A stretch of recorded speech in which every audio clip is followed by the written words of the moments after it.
Hey, what it do? What it do? Welcome to another episode of Outlaw Radio. Outlaw Radio on a Monday night, the opening shot, right? It's our first show of the week. Welcome aboard. I know I'm late, better late than never. But hey, I am the mayor of Chocolate City, the architect of Outlaw Radio and the People's Network and the People's News Network. Kevin Barnes, tell the people the show's on. It's live. I know I was late. My Outlaw family will join me shortly as we go along. But what's going on with y'all?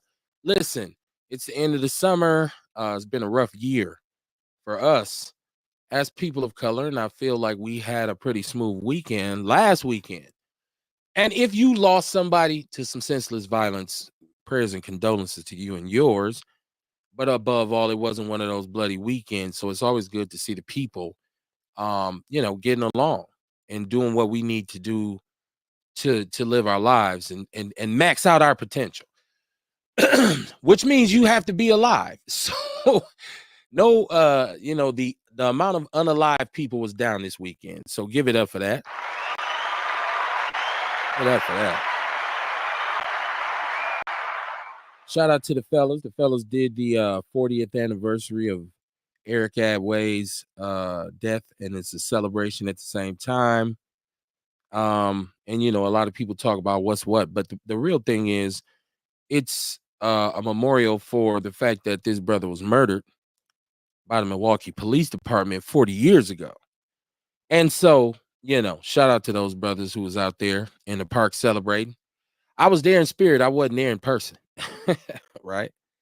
I am a hermit. I am the outlaw, Kevin Barnes, the host of Outlaw Radio. People ask me all the time, what is Outlaw Radio?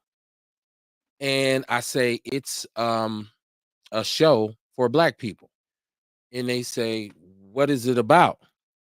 And I say, it's about Black people. And then they say, well, what about Black people? And I say,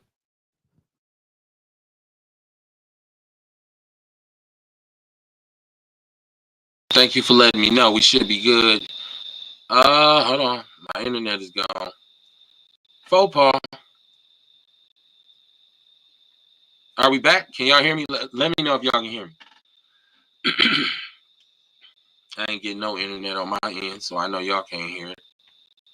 Here we go.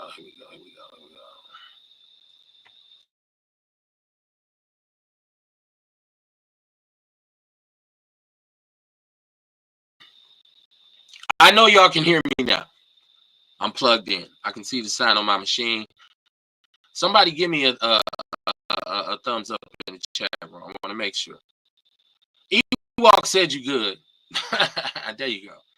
Shout out to Ewok in Arizona, man. Put your comment up right there. We do have a phone number associated with the show.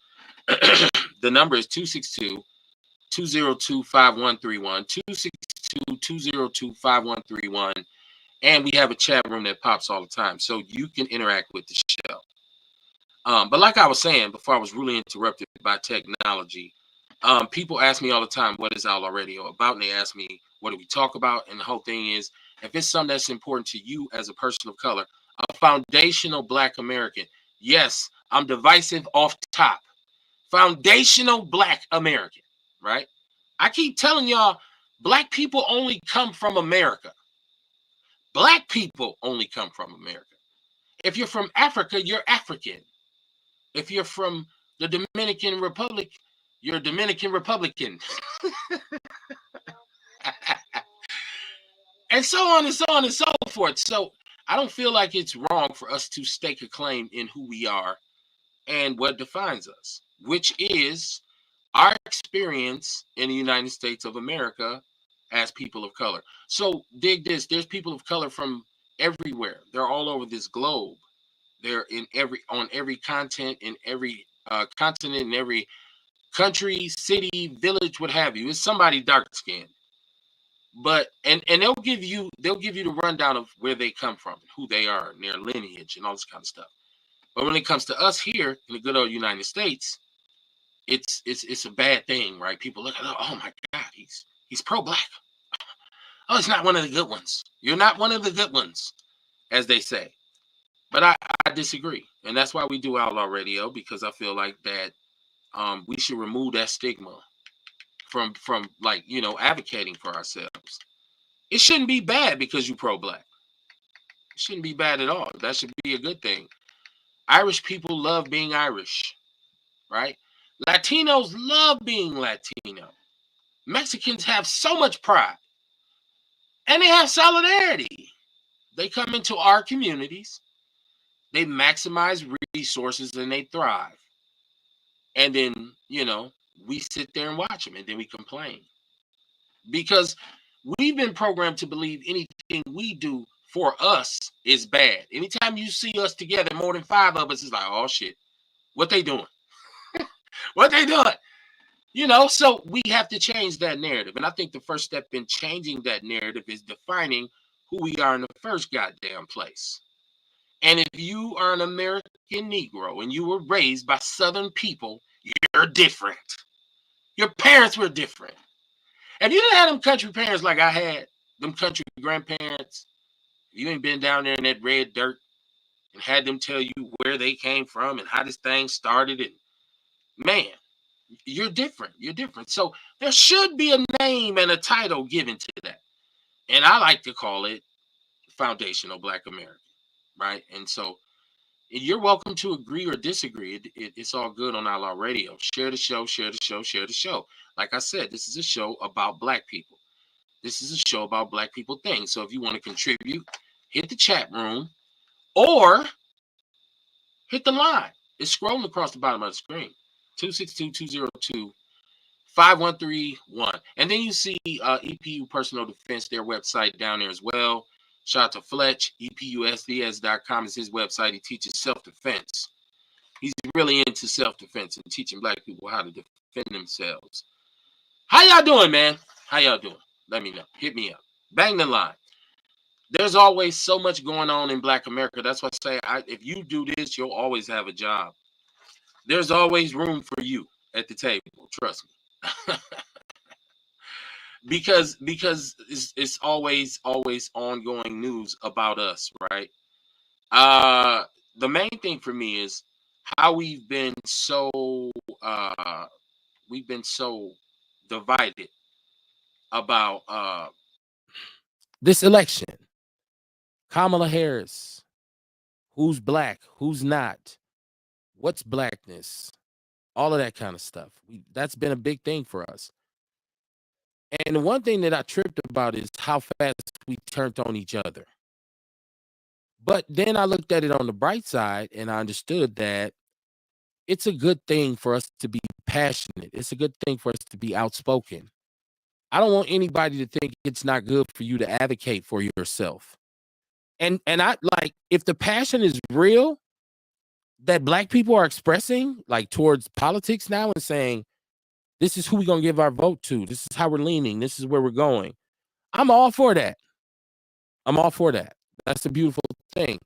But let's get it together and do it right. Let's put some structure to it. We can't just decide this overnight when we got this.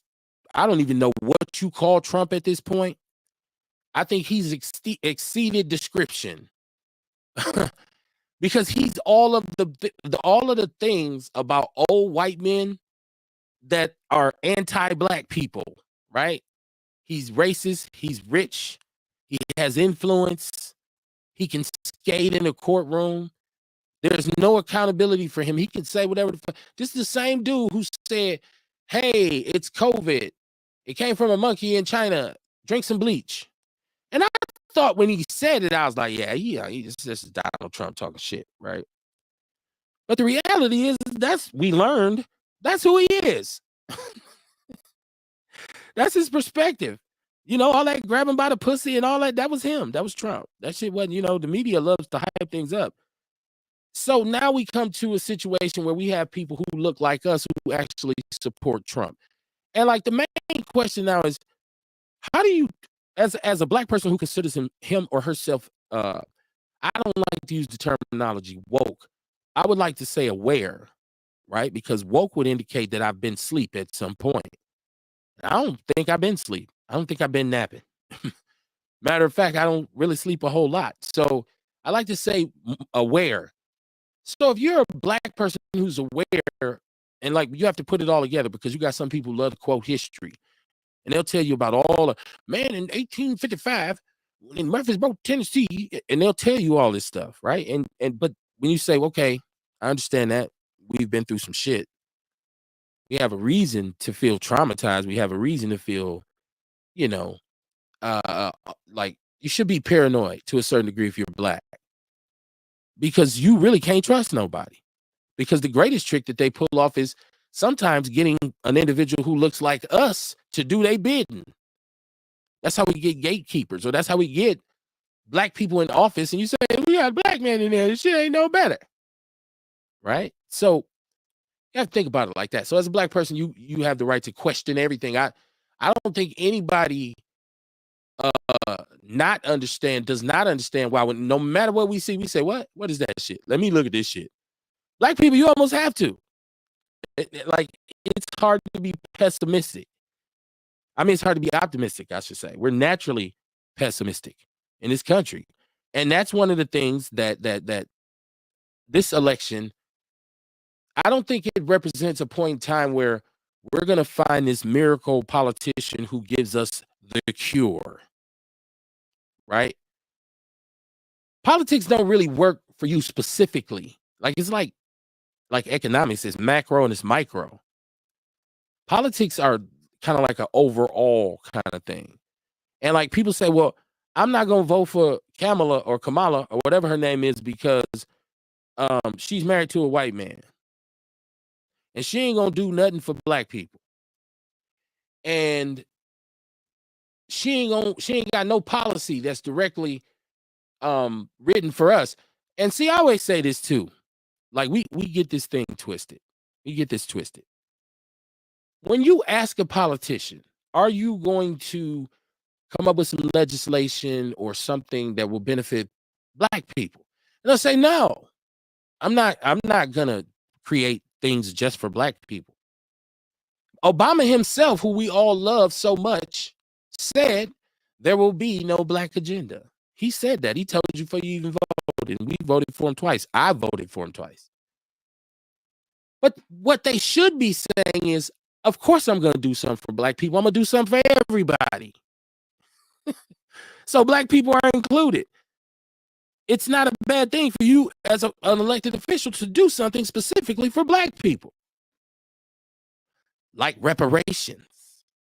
These are the conversations we need to be having, as opposed to she's married to a white man. Now, don't get me wrong. A bad wench is a bad wench is a bad wench. We see this all the time.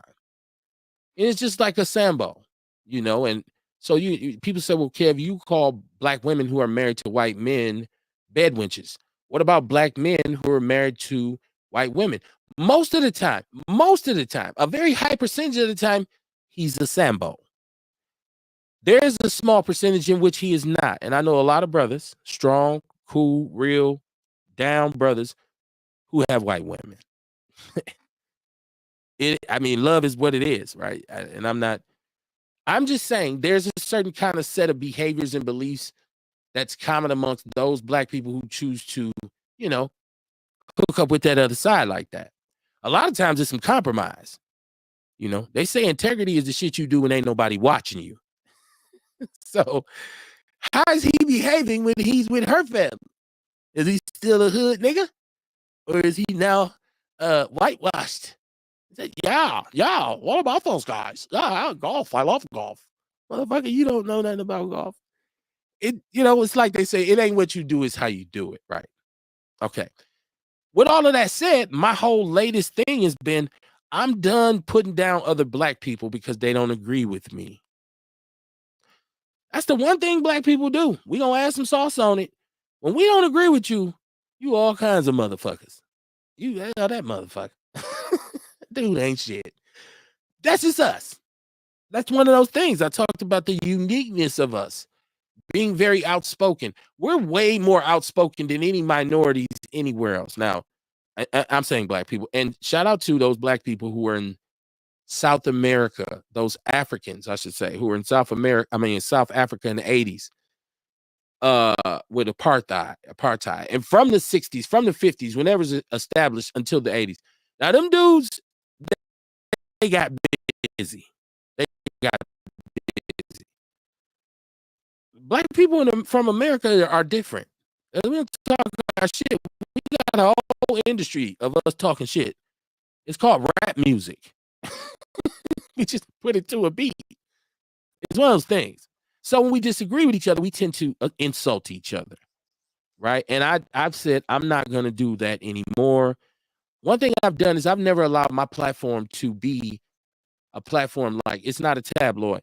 So we've had issues with individuals here in the city, and somebody's hit my line like, "Kev, I'm going to come on today." Well, no, we don't do it like that. We don't do that. We're not encouraging the foolishness. Sometimes we might talk shit about somebody, but it's all in good fun. It's not. So I'm done putting black people down. I still call you out because I disagree with our mayor, but you never hear me say nothing personal about him. I just talk about how he's running the city. So when I see him, it shouldn't be no beef. Like, yeah, I heard you said I was short. Like I didn't, but now that I meet you in person, motherfucker, like Juice Lady, welcome to the show. How you doing tonight? I'm well. How are you, Ken? I'm great, man. I had a great weekend. The violence was down a tad bit, at least as far as I could see. The weather was beautiful. That's why I couldn't wait to get on tonight. It's a shame it ain't more people listening. Y'all share this damn show. This is good vibes. Enjoy it while it lasts. I'll be pissed off Wednesday and be on here talking shit. How was your weekend? My weekend was well. I got some rest. I slept. Yeah, did some cleaning, did some cooking, did all that good stuff, So it was a good weekend. It was a relaxing weekend. Hey, Ewok. So yeah, it was cool. Ewok says, "Hi, Courtney." I can hear his voice getting lighter when he said it. Like, "Hi, Courtney."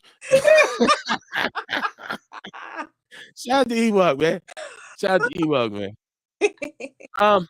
Yeah, man. Outlaw Radio, man. On a Monday night, it's what we do. It's live from the basement. It's nothing like people say. What is he talking about? We're probably gonna talk about some of everything tonight. As a matter of fact, I know that the topics will just kind of vary because I want to go. I like to do important shit, and then I like to do some whimsical shit because.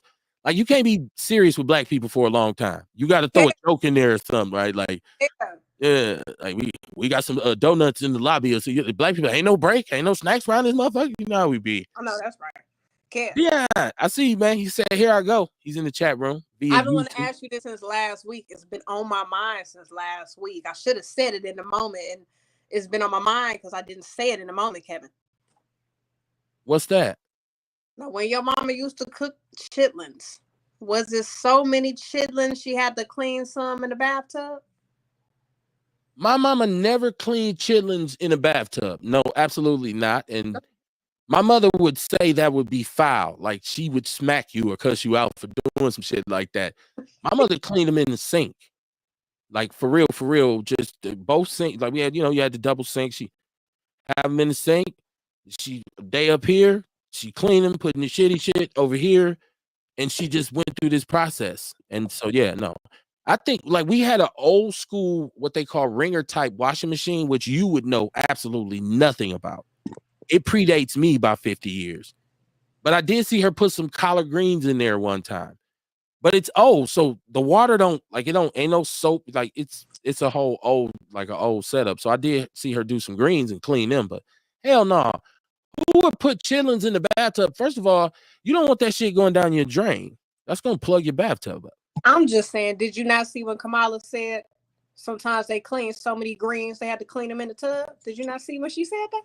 I did not see her say that. I've seen several memes about her with the greens in the tub. And listen, if they, because we'll talk about her lineage, she's Jamaican. And her mom's an Indian, correct? Her dad was, and I don't want my people to, we get mad. Kev said their daddy he wasn't really Jamaican. It don't look like none of them eat greens from what I saw. But I didn't think that collard greens was in their, like, on their menu. You thinking more curry goat and, jerk shit and, exactly. But so, I mean, who knows? Maybe she did. And look, even if she didn't, you know how many greens that would have to be that you need to put them in the tub? She would be feeding a village, a small village. If she filled up a bathtub with collard greens, and then they had more. And then what kind of pot did they have then? So, you know, in this situation, the thing you got to really say is, if she ever said that to me, the first thing I would say to her is, "You lying." That's a lie.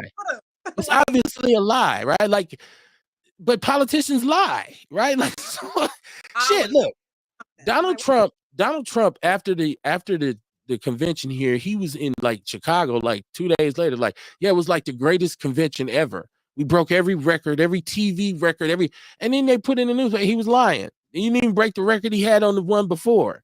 Then he said everybody in Wisconsin said they're gonna vote for me because I just gave them $250 million in their economy, and he kept moving. And nobody said, "You lying," because the great sale from our mayor was, this convention is going to make us a whole lot of tax revenue, and they ain't come out the hotel. Ain't nobody made no money. So, see, now we worried about her lying about some collard greens. This motherfucker lying about big shit. See what I'm saying? Anybody but Trump, right? I wouldn't, like, people come out, Kamala. I told y'all I was going to vote for Morris Day, because I couldn't vote for Joe Biden because it was just looking hopeless as he was moving along and shit. And Kamala, I mean, and Trump, I'm like, there's no way as a black man I would ever vote for Trump. And you can argue your point, whatever. And that's fine, as long as you don't get personal about the shit, right? That's when it gets like, you know, it's like, man, hold on, man. You know what I'm saying? So, yeah, I mean, yeah, she lying, Courtney. That's the whole sum of that. Yeah, she's lying about, you know, and we all know it. But see, look, only real black people know that. Yeah. Tether Negroes and like some of y'all biracial kids who really never got to do the whole collard green experience, chilling experience, they don't know. They're like, oh, fuck, that's what you do. You clean them in a bathtub, right? Like, so only we know she lied. That's why we all looking at her like, see, this is why we don't want to vote for your ass. You didn't start lying already. Unnecessary lies. Right, just is some bullshit. But think about how many times you talk to your homie and you lie yourself. We all put some on it. And you slapped all 5 of them, man. Shit, I think it was 7 of them. I slapped all of them, man. And I walked out the room and the music was playing in the background. You know you lying. That's what we do, though. That's what we do. I wrote a song about it, nigga. My cousin made me a beat. Witch Doctor, what it do, man? How you doing tonight? Hey, man, I'm great, man. I'm great. Happy to be back. Yeah. You know? Yeah, you just came back from the West Side. Now, we talked about our weekends. Talk about your weekend. Oh, yeah. Yeah, you know some rich. Man, where do I begin? Shit, where do I begin, man? Like, I'm gonna tell you, this probably was one of the best trips I done had, because like it was busy from beginning to end. You know what I mean? I was in California with the best weed in the world. You know what I'm saying? So you know I was stoned through it all. You know what I mean? But I'm gonna tell you, first off, Saturday.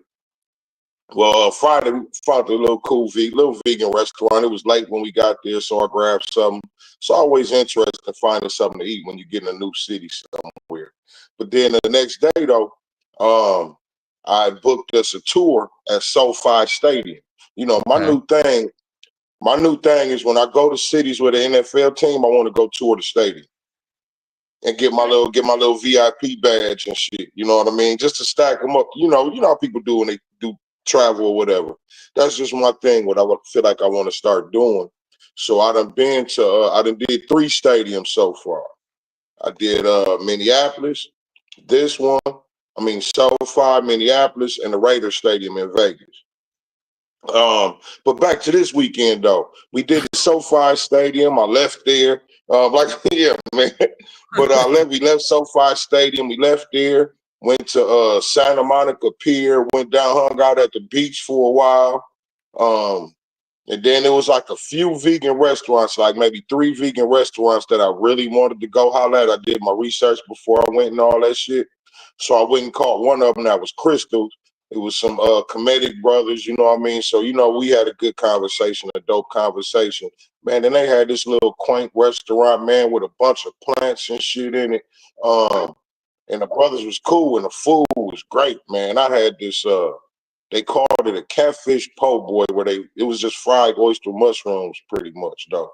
and they did it like a poke. Man, that motherfucker might have been some of the best vegan food I ever had in my life. That thing was so good, right? Then Sunday we got back out again. You know, we went to Hollywood, went to the Hollywood sign, did that. What else we do? Man, I did all type of shit, man, all kind of food, and I just pigged the fuck out. You know what I mean? All at the same time. But man, it was dope, man. It was dope as fuck. That's what's up, man. I'm glad you had a good time. Shit, it's I like it. I mean, I was watching your Facebook joint, so I was like, okay, he out there pottying and shit. I seen you run around on the turf. I'm like, look at dog living this old man football fantasy. He's like, I could have played here. I was like, if I hadn't, you know how niggas be, and if I hadn't went to jail, I'd have been in the league. Shout out to you, man. Look like I hope everybody had a smooth weekend, right? I mean, you know, I got to put some fire on some meat on the grill. No Diddy, for real. You know. Good smoking. Because I feel like on the holiday for Memorial Day, I ain't really do it. Right. I kind of played with it. It was like almost like a white person's barbecue. I mean, like it wasn't a whole lot of pork. It was like, you know, it was shish kebabs and shit. It wasn't real niggerish. But Saturday I got niggerish. I put a whole pork tenderloin on that motherfucker. Can we ever get a plate? One of these days I'm going to cook and really give everybody a plate. I am. I'm gonna do it. You gotta give me time though. What year is it? 2020. Okay, I got y'all. It's coming. And Kamar can't eat my food because I could do some vegan if he bring it prepared and throw it on there. Yeah. You know what I'm saying? Man, listen, I put the whole dish to put on the grill. Just put the dish on the grill, just like that. There you go. Because it can't touch my rack because my rack been had pork and beef for years, and my stuff is encased. There you go. Protect yourself. Protect Oh, yourself yeah. at all times, right? Dion says he's in the chat room. He said people clean greens in the tub and washing machine. What? Yeah, well, you know, I've heard of greens being, you know, chitlins is different though, because chitlins is actual like his flesh, is fleshy material. In the washing machine? Well, you asked me, did my mother ever do them in the tub? But I'm saying you wouldn't put you wouldn't put them in the tub or the washing machine. With greens, I've seen people put them in the washing machine. Yes, I have. What?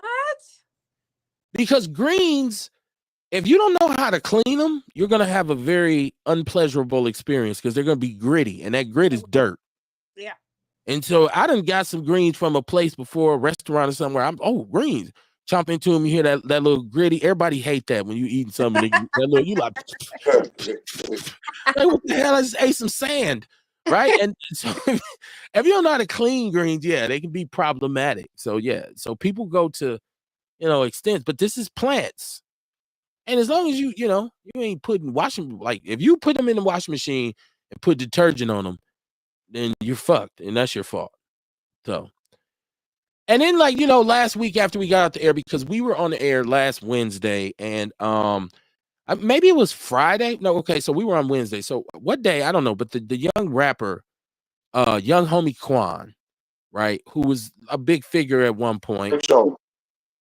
What I say, young homie, rich homie Quan. I done fucked his name up. People like you Kev, just stop. Rich homie Quan. Old ass nigga. Right. Old head. Old ass nigga. You'd remember that if it was Spice One, I sure would have got his name right. Like, sorry. But he died, right? He passed away, and they prayers and condolences to his family, but they're saying he overdosed. And for me, the funniest part was the fact that they were saying he overdosed was so swift. Like there's like he just died. Apparently it was an overdose. I'm like, damn, they ain't did a toxicology test, autopsy or nothing. And so I guess allegedly he had taken a pill or of some sort, whatever it was. And the toxicology will prove, you know, it'll you know, go to support whatever theories there are behind, you know, intoxication or whatever. But fentanyl. And you think about the fact that this stuff is in almost every drug, cocaine, heroin, pills, and they're saying, yeah, I was just reading that. Almost everything except weed. Yeah. And they're saying the reason why they've yet to find an effective form of it for weed is because when you burn it, it's no good. Once it's burnt, it loses its, you know, whatever. And so, but this something, I don't know. Okay, so we went through this crack epidemic, right? Because now they're saying we have an opioid epidemic, and it's actually affecting white people now. You see white people crying, like little Billy was a great kid. He ran cross country. I don't know how he ended up with these opioids. And so now it's a serious issue. But I do kind of feel like maybe the government is approaching this the same way they did the crack thing, in which you don't really go after where it's coming from, because there has to be, from what I'm hearing, this is something that comes from Mexico. Please correct me in the chat room if you have more information about this fentanyl. Where does it actually come from? Because we knew where cocaine was coming from. The government knew where cocaine was coming from. They just chose to arrest the people here with it and going to the source saying, shut this shit down. So is this the same kind of approach with fentanyl? And what are the mandatory minimums on fentanyl as we speak? Like, they went powder cocaine at one point, slap in the face, slap on the wrist. Then crack came and they said, oh, hell no. Now we're going to change the mandatory minimums. Heroin, in terms of penalties, legal penalties, that's been adjusted over the years. Has there been some adjustments made now for if you get caught with some fentanyl? Like we made with the crack epidemic now. Here's that argument from my people that say, but Kev, crack was affecting black people, so nobody gave a fuck. So this is affecting white people. I'm here to tell you, not all crackheads was black. There's a lot of white crackheads, and it affected them too. The cameras was on us in the city. I'm sure if you went to the average trailer park during the crack epidemic, it was fucked up too. But I said all that to say, I'm a little like worried, especially with young people, because young people tend to experiment, especially our people. Hey man, I'm at a party, I'm gonna pop a pill, you never know if this shit's on it, and you dead. You're dead. So I somebody out there tell me what's going on. What are they actually doing for the fentanyl crisis in the country? Right? Narcan machines. Say it again. They got Narcan machines. Well, that's supposed to bring you back, though, right? Yeah, so you're supposed to, you know what I'm saying, keep it close. Oh, you mean how we stopping the fentanyl? Oh. Yeah. Yeah. I'm saying, like, yeah, what are they doing to fight it? I feel like my video is off. I feel like my video feed is off. Can y'all hear me? Can y'all hear me clearly? Yeah. But you remind me of one of them video, man, I want to talk about you and crack jokes, but yeah, I don't know what's going on. I got a new camera, and apparently it's new cameraing because I'm looking at it myself. So y'all hold this down for a minute. Kamar, tell us a little bit about the House of Vitality and whatnot. I'm gonna see if I can get my camera straight. I'll be right back. Oh, I'll talk about the House of Vitality now. That's right. We'll be open tomorrow at 11 o'clock, 11 to 7, Tuesday through Saturday to start off. And our commercial is on the radio. I don't know if you heard it, but you go to 105.7 and listen all day long till every time they play the commercial. And listen, if you come in the store and you tell me how many times they played it in that day, because they play it different every day, tell me how many times they played it, and I might give you something free, depending on who you is. No, I'm just kidding. I'm just getting ripped. Hey, Courtney, you ever been to Cali? Huh? How many times that day? That day. And that's just this week, y'all. That's just for this week. Tell me how many times it played. But it's got to be the next day so you can tell me how many times it was yesterday. Okay, I was going to say, what if I come in and they ain't played all of them yet? But okay. Yeah, that's what I'm saying. That's what I'm saying. Okay. So what I missed? What we playing? What we looking for? Can't tell you, Kev. You're not included. You had to be there. Hey, you had to be there. Yeah. It's not like I can't go back and watch the show and see what y'all was talking about, right? Like, you know. The shows are archived. I got secrets and shit. I'll just go back and watch the shit. Like, now I'm not talking about a giveaway. Okay. I just made up a giveaway on a whim. Okay. I told him, I said, tell me how many times the show played tomorrow and come in Wednesday and tell me how many times it played. Or listen to how many times it played tomorrow. but you got to tell me the correct number. How many times it play in a 24-hour period? Our show, or you got another show? And I got a gift for you, huh? You said our show, or you got a new show? The commercial. Where's the commercial playing? Commercial. I missed the whole shit. Where's it? 105.7. Okay. It's on 105.7. Okay. Hey, you gonna know it. You gonna know it when you hear it. Hey, mama, there go to see man. He walks says here in Arizona, them pills be blue. The hype smoke them off aluminum foil with a straw. Fentanyl pills, they smoke. Once again, I was told that if you burn it, it's no good. Like, it don't get you high. I know if you snort it, I know if you take it in a pill or if you shoot it in your veins. Well, maybe there's probably some kind of liquid they cook it in. Oh Lord, what the hell? You know how crack, how cocaine is cooked down. They probably do the same thing. I know nothing. I know nothing about how cocaine cooks down. I've never seen cocaine in my life. I know absolutely nothing about that. Oh yeah. Man, you know how it cooked down. You don't have to smoke cocaine to know how it cooked down. You know how it cooked down from cooking cocaine. I know nothing of that world. You know what I mean? I know nothing. I'm just saying, I'm just saying the difference on like you said, it ain't effective if you burn it. Like if you put fire right to it, that's probably when it ain't effective. But if you put it in some kind of solution and cook it down, then it may be something different. Yeah. Then you got. I was a preacher's kid. I know nothing of this. I was raised in a Baptist church. Drugs? Yeah, I cooked a whole lot of crack. I cooked a whole lot of crack before I learned how to cook tea. Oh my gosh. This guy used to cook cocaine. I wish I'd have known. Ewok says, hey again, Courtney. His voice went up another octave. He said, hey again, Courtney. He put a rose on it that time. Dude is smitten over here. Wow. Remember, they got a movie on Tubi called The Simp. You should watch it. It's actually a good movie.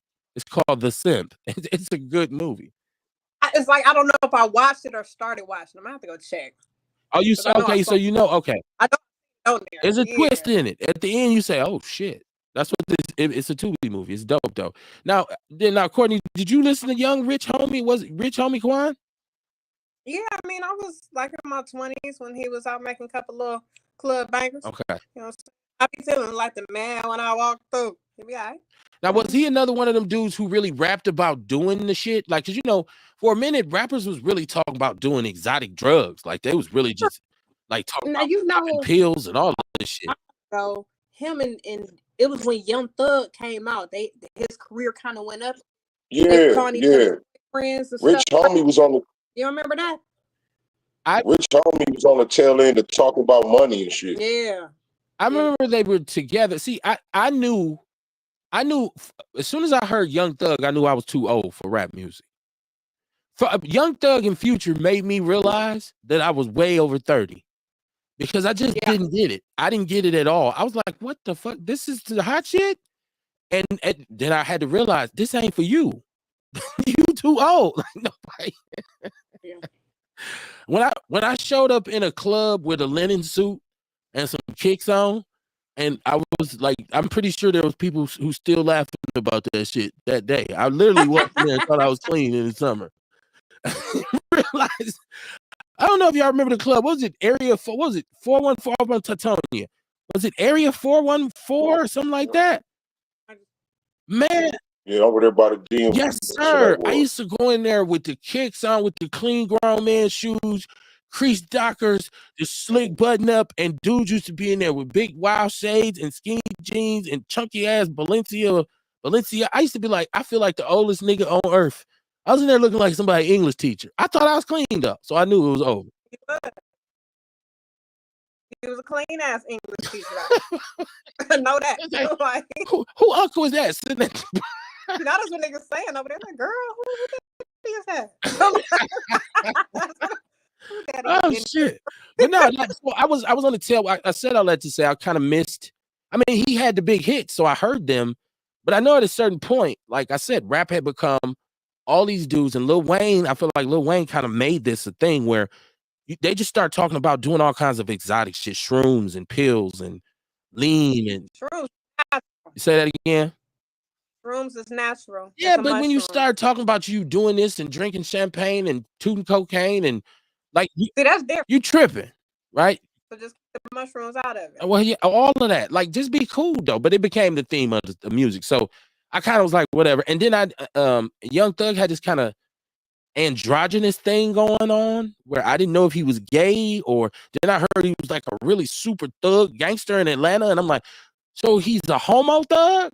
Like that made me nervous too, because what you gonna do if some sweet ass thugs roll up on you? Because you're gonna want to laugh at first, but if they deep and they like, yeah, take that motherfucking chain off, and you like, man, come on, man, you tripping? And these motherfuckers got guns and shit. Like, so I was kind of nervous with that energy in rap. So I didn't know what was going on with Young Thug. I just was like, that was Thugalicious now. It was a whole cartoon. Boondocks had that right on. Yeah. Thugnificent was his name. Well, Gangstalicious. It was Gangstalicious and Thugnificent. Yeah, on the Boondocks. Yeah. So that was that era. So I kind of, I kind of missed it, but I know he made a contribution to the game and the culture down there. Atlanta's different. I've never been there, but they musically is different now, especially because I'm Outkast. You've never been, Kat? Nah, I've never been to Atlanta. I've been through Atlanta. I was in the airport after the Super Bowl when Ray Lewis stabbed and him and his guys just stabbed everybody downtown. Okay, it didn't happen like that. But Ray Lewis was involved, a football player. I don't know if y'all remember. Come on, I know you remember when Ray Lewis and his guys after the Super Bowl. Yeah, I was in the airport coming from Texas after the Super Bowl, come from San Antonio, and I seen some celebrities. That's the only time I've ever been in Atlanta. And I tripped. They had a train in the thing where you get on the little train. I'm like, what the fuck? I just left Milwaukee. Ain't no underground train in the airport. Yeah. So no, that's the only time. No, I've never been there. Yeah, it is. It's huge. It's huge. Yeah. You better get on that train. I didn't know. Got canceled like 2 weeks ago. Right. It was like 1 a.m. I had to walk that whole stretch because the train was down after midnight. I had to walk. Damn. And I was at the last one. That was good ass exercise there. It was. That was a long goddamn walk. But you lived down there at one point, didn't you? I did. Yes. Okay. So yes. Yeah. Kamar, you been down there? Yeah, I've been there. Been in Atlanta a few times. Okay. Yeah. Atlanta's fun. I've heard. Well, it was fun back then when I went. I'm sure it still is. It is. Kev, you gotta go. What's going on now? I'm cool. No, seriously, because I get a little bit nervous when you start having a whole lot like train, like they're saying now, like the trannies down there actually look so much like women, you can't even tell the difference. Now, they say, well, who cares because you're married? You ain't going down there looking for no women anyways. But dig this, I don't even want them talking to me. Ain't nobody gonna talk to you, Kev. A trainee who might be working, I don't look, he might be in the restaurant. I go give me something to eat. Hey, what y'all, I'll be your waitress. I'm like, dog, this my fuck. I don't want, look, oh my God. I'm not, this is not a homophobic moment. This is really not. Yes, it's not. It's just like last episode, hey, look, hey, you know what's funny? Hey, you know what's funny, right? What did I say last episode? That kid. Last episode, you was talking about you want to get something because the guy was at home gay wearing a silk shirt, woo woo. And I was like, well, what if the person that made the button up you got on right now is at home gay with a silk button up with the legs crossed and a blouse? You was like, I'll probably take it off and burn it. I would. Listen. If I got a shirt, right, and I'm sporting this shirt, and I'm like, dog, this is dope. And then they have the designer on TV next day, and he's like really super superb, really like spicy, feisty, like, zesty. I'm not gonna wear the shirt no more because I feel like I'm representing him then. Exactly, that's what you said. Yeah, so I feel like I'm representing him. I was watching YouTube and I saw this drunk motherfucker. Right, they was arresting the drunk motherfucker. He was drunk as fuck, dog. And this motherfucker, the nigga's shoe came off, right, and he had these socks on. And I got the same pair of these socks. I didn't wear them socks no more after that, right? I told Tyson, every time you see one of these motherfucking socks, throw that motherfucker away. Had nothing to do with I ain't wearing them socks no more. They was represented wrong. I want to bring some clarity to the statement I just made. Because people, the conversation we just had about me with gay people, right? Like, so I want people to understand I don't have anything against gay people. I really don't. I don't at all. But as a heterosexual male, I feel like nowadays I'm the one who's under attack constantly. Right? I feel like they've made it where it's bad for me to be straight. So in that, what I'm saying, I want to make sure that it's obvious and apparent that I'm not a gay man. Like I wear my hetero badge proudly. So it's really not about, I don't like, it's like, I don't really want a gay person to make me no food, but I know I have eaten food in a restaurant with somebody in the back, and I probably was like, this shit good as hell. And he's probably in the back like, I know he like it. I don't know. But I just want to make sure that it's upfront and apparent that I'm a man. That's it. And it's not a fluid line. I believe in gender. And I feel like you can't be mad at me if you're gay and you're pro-gay and you happy and you're proud. You should be saying, I get it, because I feel that same kind of reverence for as a gay man. Because gay people let you know. I was watching the Jim Carrey skit from In Living Color the other day. It was about the proud gay man. It was an ongoing skit where this gay dude went everywhere, and all he did was tell everybody he was gay. Any party any restaurant he went, hi, I'm gay. Like that's how gay people are. They show you, yes, you got a rainbow flag, all this shit. You represent, so why can't I? Right? And so please don't take it as, oh, he's a homophobe, because I'm really not. I'm really not. And I don't have no problem with you being gay. Like I keep saying, be Hall of Fame gay. Don't be regular gay. Be Liberace gay. Right? Be Sylvester. Be like a fabulous gay dude. Like, be over the top gay or don't be gay at all. What the hell? I mean, don't be playing with it. Like, you want to, like, so you would say, okay, I do actually have sex with men, but I'm not gay. I feel like you playing with it. No, just be like, nah, I'm really that. That's what I do. Because it messes. It kind of sound like you support gay people. And that's the crazy part about it, Kamar. I do. Right. Okay. This is the dichotomy of masculinity. You know what I mean? Like this is where they have us at in this society, where as men, we're sitting around like, well, no, I'm masculine. I'm so straight, I support you being gay. Exactly. It's that kind of thing. It's the same thing with me being black. Like, I don't have a problem with pro-white people. Because I'm going to be the manliest man I could be. That's all. That's all. And you be the softest man you could be. Well, you know, and being gay don't necessarily mean you soft. No, I was just trying to be funny. Well, no, some of them dudes can squab. That's another thing I tell brothers. Did you see them trannies and all that? You want to talk shit to them? I ain't saying it like that, but I was just saying it as a jokingly way. Okay. Right? Yeah. Shit, you won't get them motherfuckers pissed. But, you could be personality, maybe. I've never seen those two coincide, but I guess anything can happen. Murphy's Law. What can happen will. I've never seen a soft dude who could fight. Like, it just don't, like, them not the same things. Like, I've seen a scared dude. I've seen a scared dude whoop somebody just scared. You know what I'm saying? Well, personality can be soft. I get you.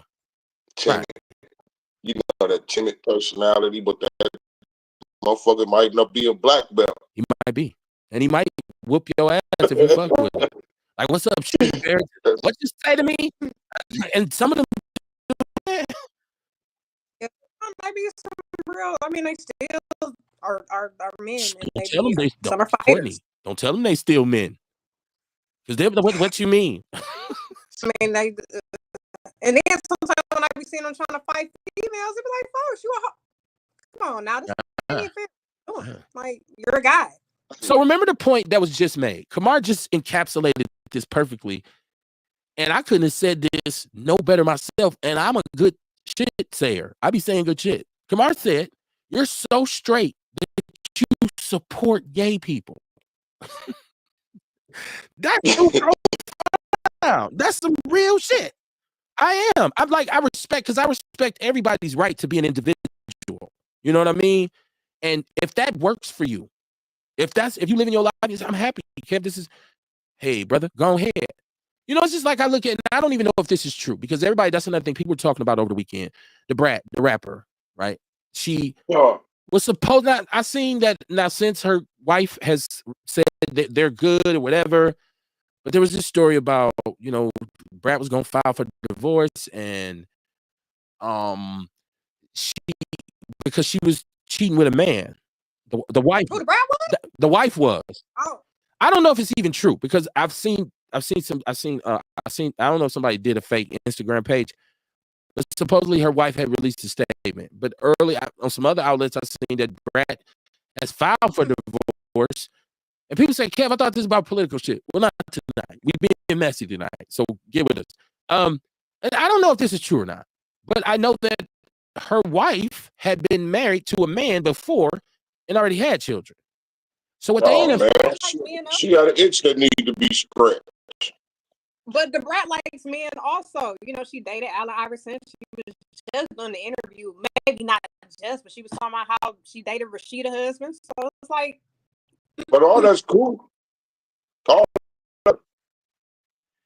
that they wouldn't. Or they need to go get a man together or something.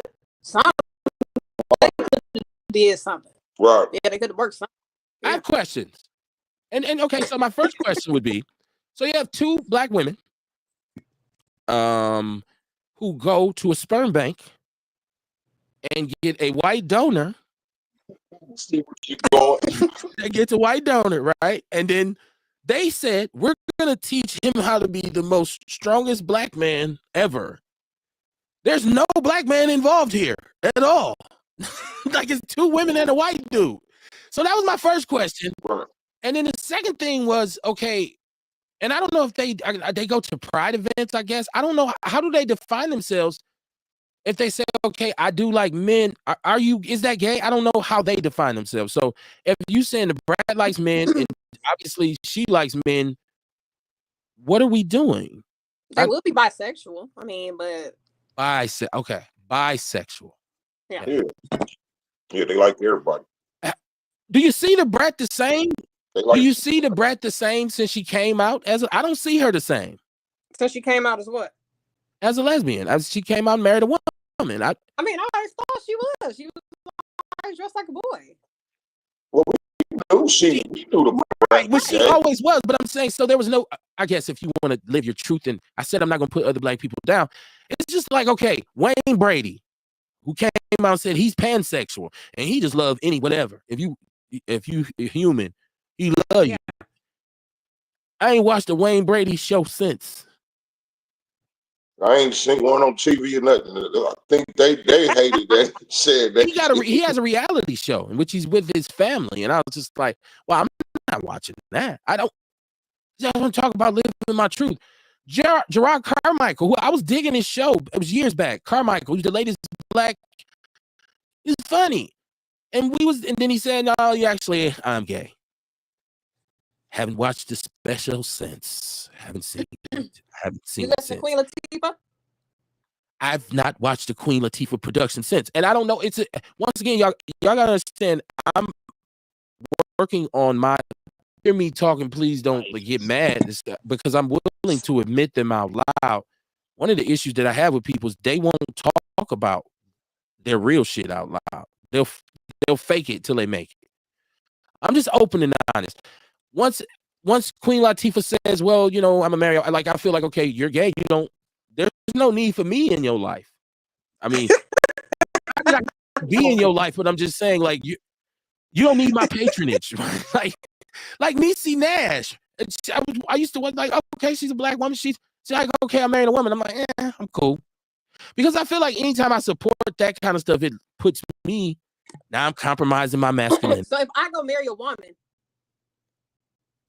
you done support me, Kev? So I no longer need any juices or to watch Courtney talk about whatever. I wouldn't kick you off the show, but I'd look at you different. Especially if you married a stud, right? Like I'd be like, well, that makes no sense. What if I marry another pretty chick? Me and another pretty girl. For us men, to be honest with you, we have less of a problem with that most of the time. It's the same thing. I'm telling y'all, it's hypocritical. It's double standard. So then, I'd still be like, well, she's gay. Like that would kind of change things. But you know what? I would expect to represent it. And I would trust your opinion on it because obviously you in the life, right? So, like Kamar said, I'm so straight that I would end up respecting you in the long run. Thanks, Thank you, Kamar. You just get. Yeah.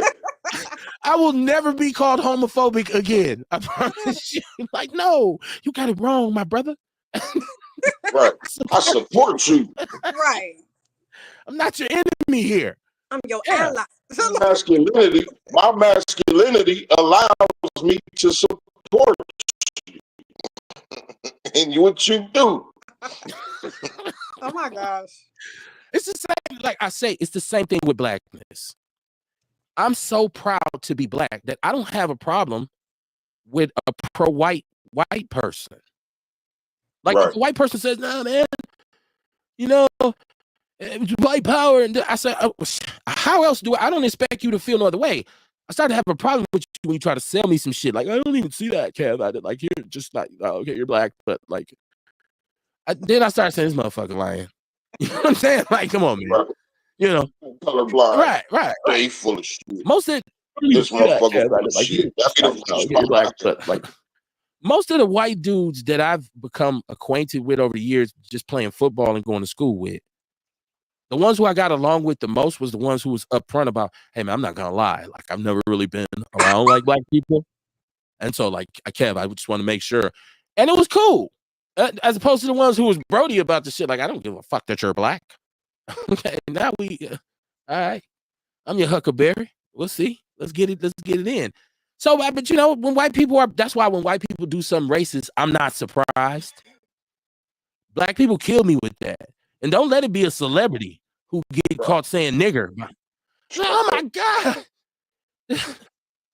Did you hear him? I'm pretty sure. If you put a mic in my house and you was going to video some of the shit that was said, I'd be canceled yesterday. Damn. Yeah. And most of y'all would. When people get real, and they show who they really is, a person who's walking around all day smiling at work. Hey, Bill. Hey, Ted. Hey, man. As soon as I can't stand that motherfucker. He made me so goddamn sick. It's like holding all that angst. Dion, I don't know what's up with the phone. You always have a problem calling in. It should be straight. It should be straight. I don't know. It's not. It's cooking on my end. I don't know. I'm plugged in. If y'all having any problems hearing me, got that motherfucking briefcase phone in the truck. That's probably what it is. That briefcase phone. Oh shit! Dion got the old tech. That big ass satellite looking phone. It is about to be fall. I love autumn. It's my favorite season. I do. It's my favorite time of the year, and it's the shortest one, I think, because it immediately go from that shit to iceberg. But I love the fall, so I dig the leaves falling off the trees and all that. And I did some yard work. I'm telling you, I had a smooth weekend. My brother and we cut some stuff down, and I was reminded of how old I am. Like, yeah, shit, you're tired. You got to sit down. Like, ooh. Back in the days, you just work till it's done. Now you some water over there. As Father Time is undefeated, man. But we managed to get it taken care of. So, and there's a lot more work to do. But it's easier to do that in the fall when the leaves fall off the tree, because it's easier to cut the branches and shit down and clear it out. So I'm looking forward to that as well. I'm gonna figure it out some way. Wow. We neglected to say rest in peace to James Earl Jones. We did. Who passed away at 93? Rest in peace. Man, James Earl Jones, man. And a lot of people might not even know some of the cartoons that they watch or some of the movies that they watch, and he's doing the voiceovers and whatever. God was the voice of everything. Right. And a million movies. A million movies that James Earl, one of the great black actors of our time, man. I'm not gonna say I was the biggest James Earl Jones fan in the world, but he was 93. He left a 50, 60 year body of work. What can you say? You know, rest in peace, man. Condolences to his family. And that made me start thinking about life insurance. Living till and he had 93. He played nice wholesome roles too. That may put black people in a good light. Yeah, strong roles. He never took the Sambo roles. Yeah. He wasn't no crackhead. You know what I'm saying? I mean, not that playing a crackhead. I mean, Samuel L. Jackson played a crackhead. I'm just saying, you know what I mean? I'm just saying he has standards. You know what I mean? There was certain shit he wouldn't do. Yeah, he seemed like he always played characters with integrity. I mean, the funny thing that a lot of black people don't know is James Earl Jones was the original voice of Darth Vader in Star Wars. And so that's a big time gig when brothers wasn't getting big time gigs, right? Like, so when you know, Luke, I'm your father. That's James Earl Jones. Just in case people say, who the fuck is James Earl Jones? He's still the voice of Arby's. Of who? He's still the voice of Arby's. Is he? No, that's Ving Rhames. We got the meats. Yeah, that's Ving Rhames. Let's do from Baby Boy. We got the meats. Right? That's Ving Rhames. I think I thought that was James Earl Jones. Yeah. What you say, They Courtney? do sound kind of similar. When you think of Ving Rhames, you think of Baby Boy. And when I think of Ving Rhames, I think of Holiday Heart. I also think about Holiday Heart as well, which interestingly enough, when you said it changed, when I seen that, because I always thought, you know, 90s films, Ving Rhames was one of the tough guys. And it was like, yo, this Ving Rhames, right? And then he did, and I was like, what the fuck is this shit?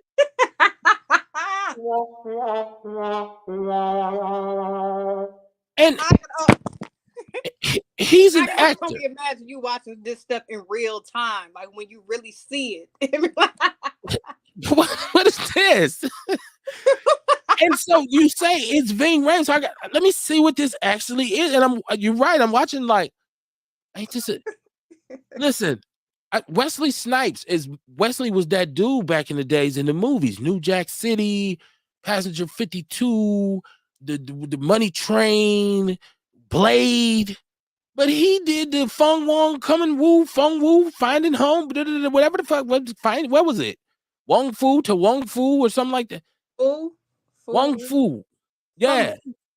It was what I think that's what it was called. And I tripped. Hit me up, Dion. I just seen your call. I missed it last time.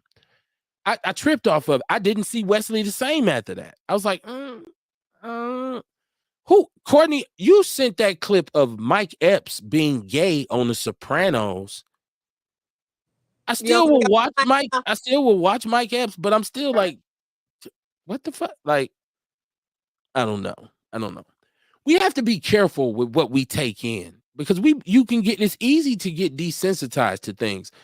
Like, I don't watch people like dying on social media. If I see a video where they're like, oh, this is the video where dude got his head cut off, or I don't watch that shit constantly and consistently because I don't want to be desensitized to that. When I see that, I want to have the right human reaction, like, oh my God, that's fucking horrible. I don't be like, oh, well, Wednesday, another motherfucker with his head cut. Like, no, you shouldn't be, you shouldn't just be cool with that. And so when I feel the same way when you start watching these effeminate messages and messages and, presentations of men who have just said, masculinity's out the window. I feel like the more you watch that, you become desensitized to it, which increases the likelihood that one day you may compromise yourself. That might not be true. Damn. But that's how I feel. Right. Come on. Nigga, you being gay.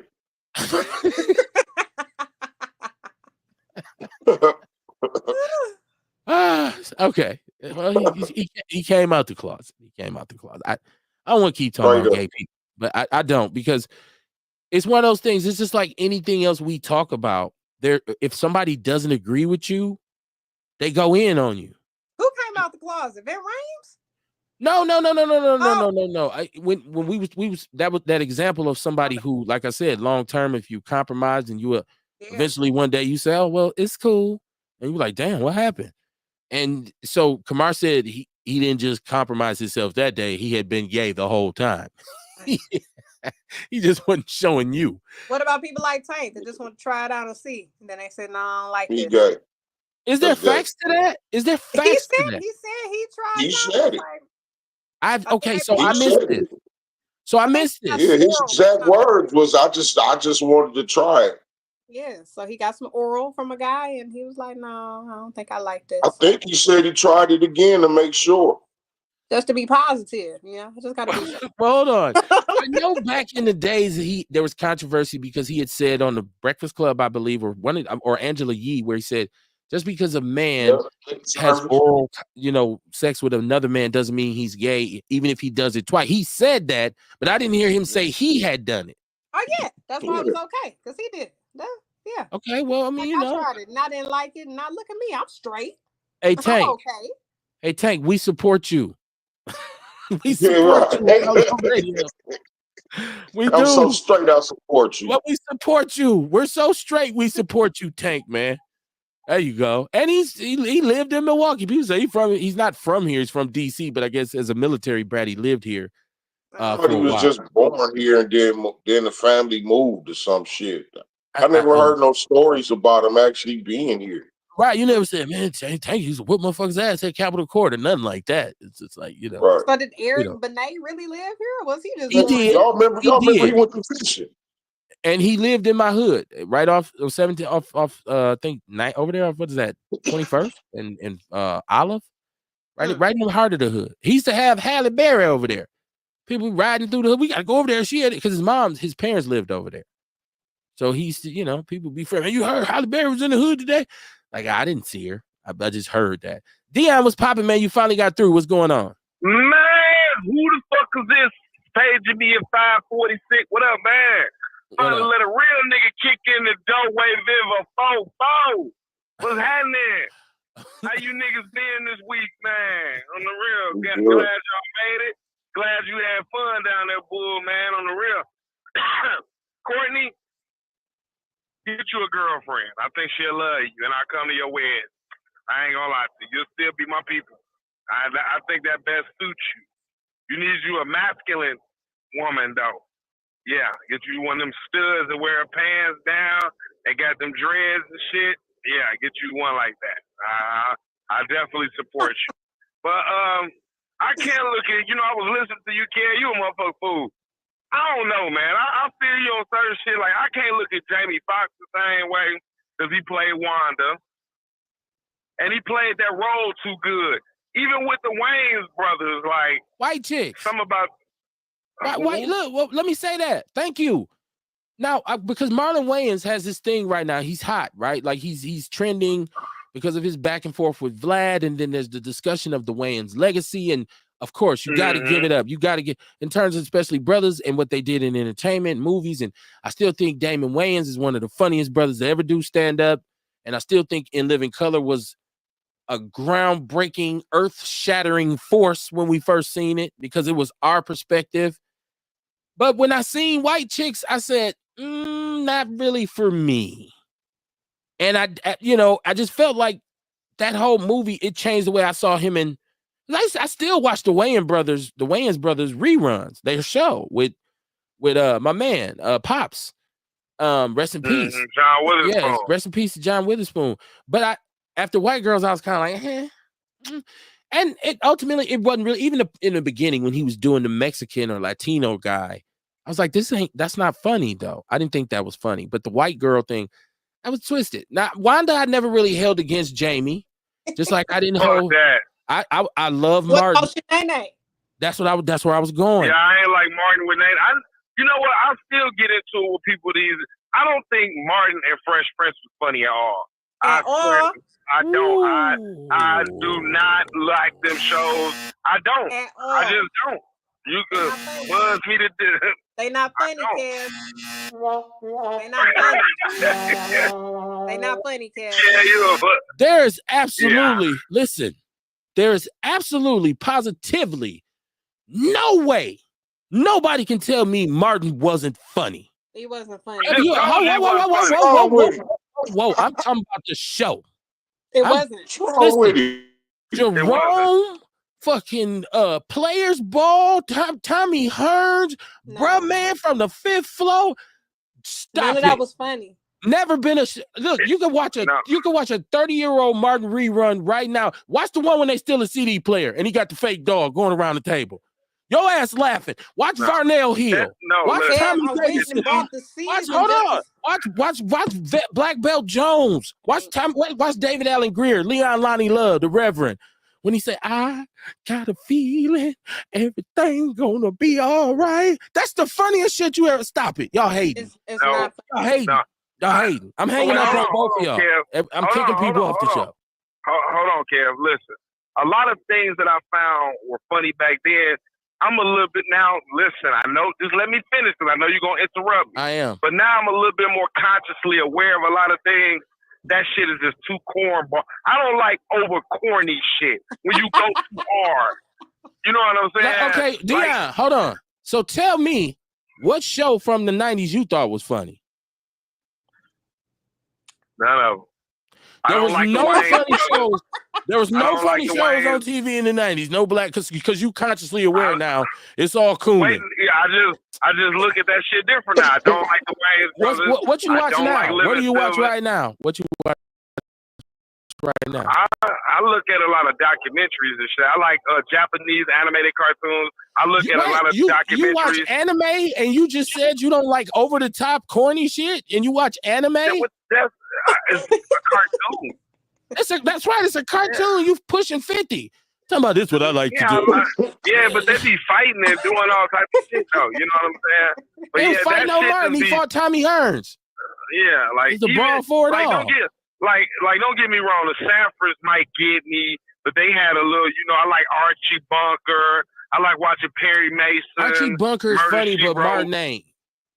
That's what you just said. Murder, She Wrote. Perry Mason, Andy Griffith. You know, let me tell you something, man.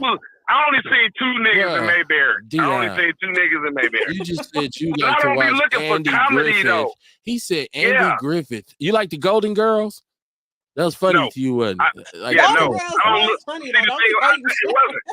look for comedy when I be. First of all, the Golden Girls was funnier than Andy Griffith. Andy Griffith. He said he likes Andy Griffith, but he don't like Martin. Okay. And he said he like to watch Perry Mason. I feel sorry for your girl finna be asleep by 8 every night. Your ass sitting there watching the Rockford Files and shit. I live alone. Eventually you gonna have to.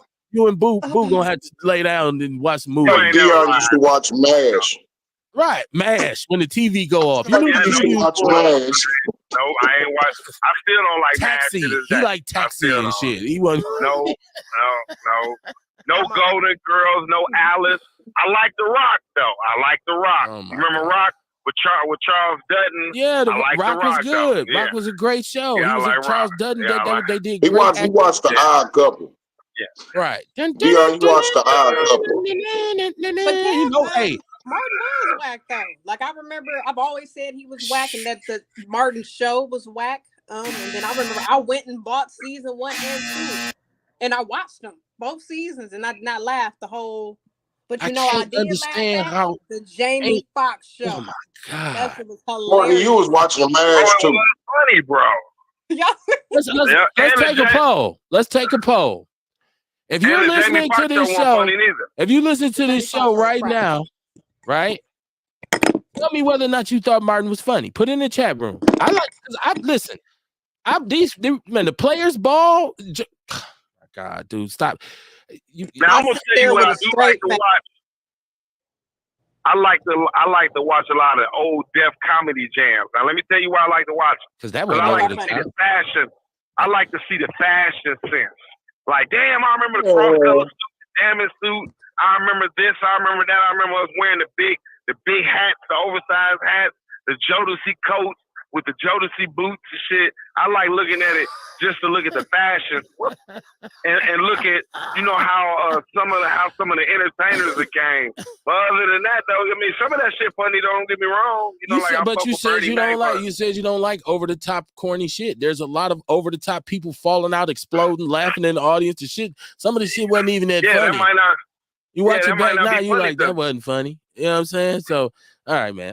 Okay, let me go to chat room. Let me go to chat room. You ain't killed me tonight. Motherfucker said Andy Griffin was funny. Because mine ain't funny. It ain't funny.